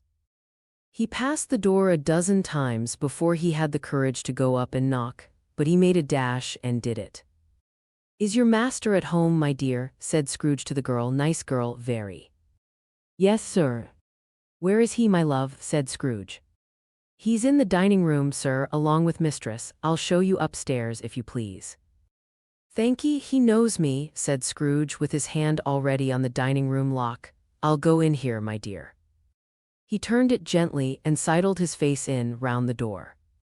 They were looking at the table, which was spread out in great array, for these young housekeepers are always nervous on such points and like to see that everything is right. "Fred," said Scrooge. Dear heart alive, how his niece by marriage started. Scrooge had forgotten for the moment about her sitting in the corner with the footstool, or he wouldn't have done it on any account. "Why, bless my soul," cried Fred, "who's that?" "It's I, your Uncle Scrooge. I have come to dinner." "Will you let me in, Fred?" "Let him in. It is a mercy he didn't shake his arm off. He was at home in 5 minutes. Nothing could be heartier. His niece looked just the same. So did Topper when he came. So did the plump sister when she came. So did everyone when they came. Wonderful party, wonderful games, wonderful unanimity, wonderful happiness. But he was early at the office next morning. Oh, he was early there. If he could only be there first and catch Bob Cratchit coming late, that was the thing he had set his heart upon. And he did it, yes, he did. The clock struck 9, no Bob, 1/4 past, no Bob. He was full 18 minutes and a half behind his time. Scrooge sat with his door wide open that he might see him come into the tank. His hat was off before he opened the door, his comforter too. He was on his stool in a jiffy, driving away with his pen as if he were trying to overtake 9 o'clock. "Hallo," growled Scrooge in his accustomed voice as near as he could feign it. "What do you mean by coming here at this time of day?" "I am very sorry, sir," said Bob. "I am behind my time." "You are?" repeated Scrooge. "Yes, I think you are. Step this way, sir, if you please." "It's only once a year, sir," pleaded Bob, appearing from the tank. "It shall not be repeated. I was making rather merry yesterday, sir." "Now, I'll tell you what, my friend," said Scrooge. "I am not going to stand this sort of thing any longer, and therefore," he continued, leaping from his stool and giving Bob such a dig in the waistcoat that he staggered back into the tank again, "and therefore I am about to raise your salary." Bob trembled and got a little nearer to the ruler. He had a momentary idea of knocking Scrooge down with it, holding him and calling to the people in the court for help and a straight waistcoat. "A Merry Christmas, Bob," said Scrooge with an earnestness that could not be mistaken as he clapped him on the back. "A merrier Christmas, Bob, my good fellow, than I have given you for many a year. I'll raise your salary and endeavor to assist your struggling family, and we will discuss your affairs this very afternoon over a Christmas bowl of smoking bishop, Bob. Make up the fires and buy another coal scuttle before you dot another I, Bob Cratchit."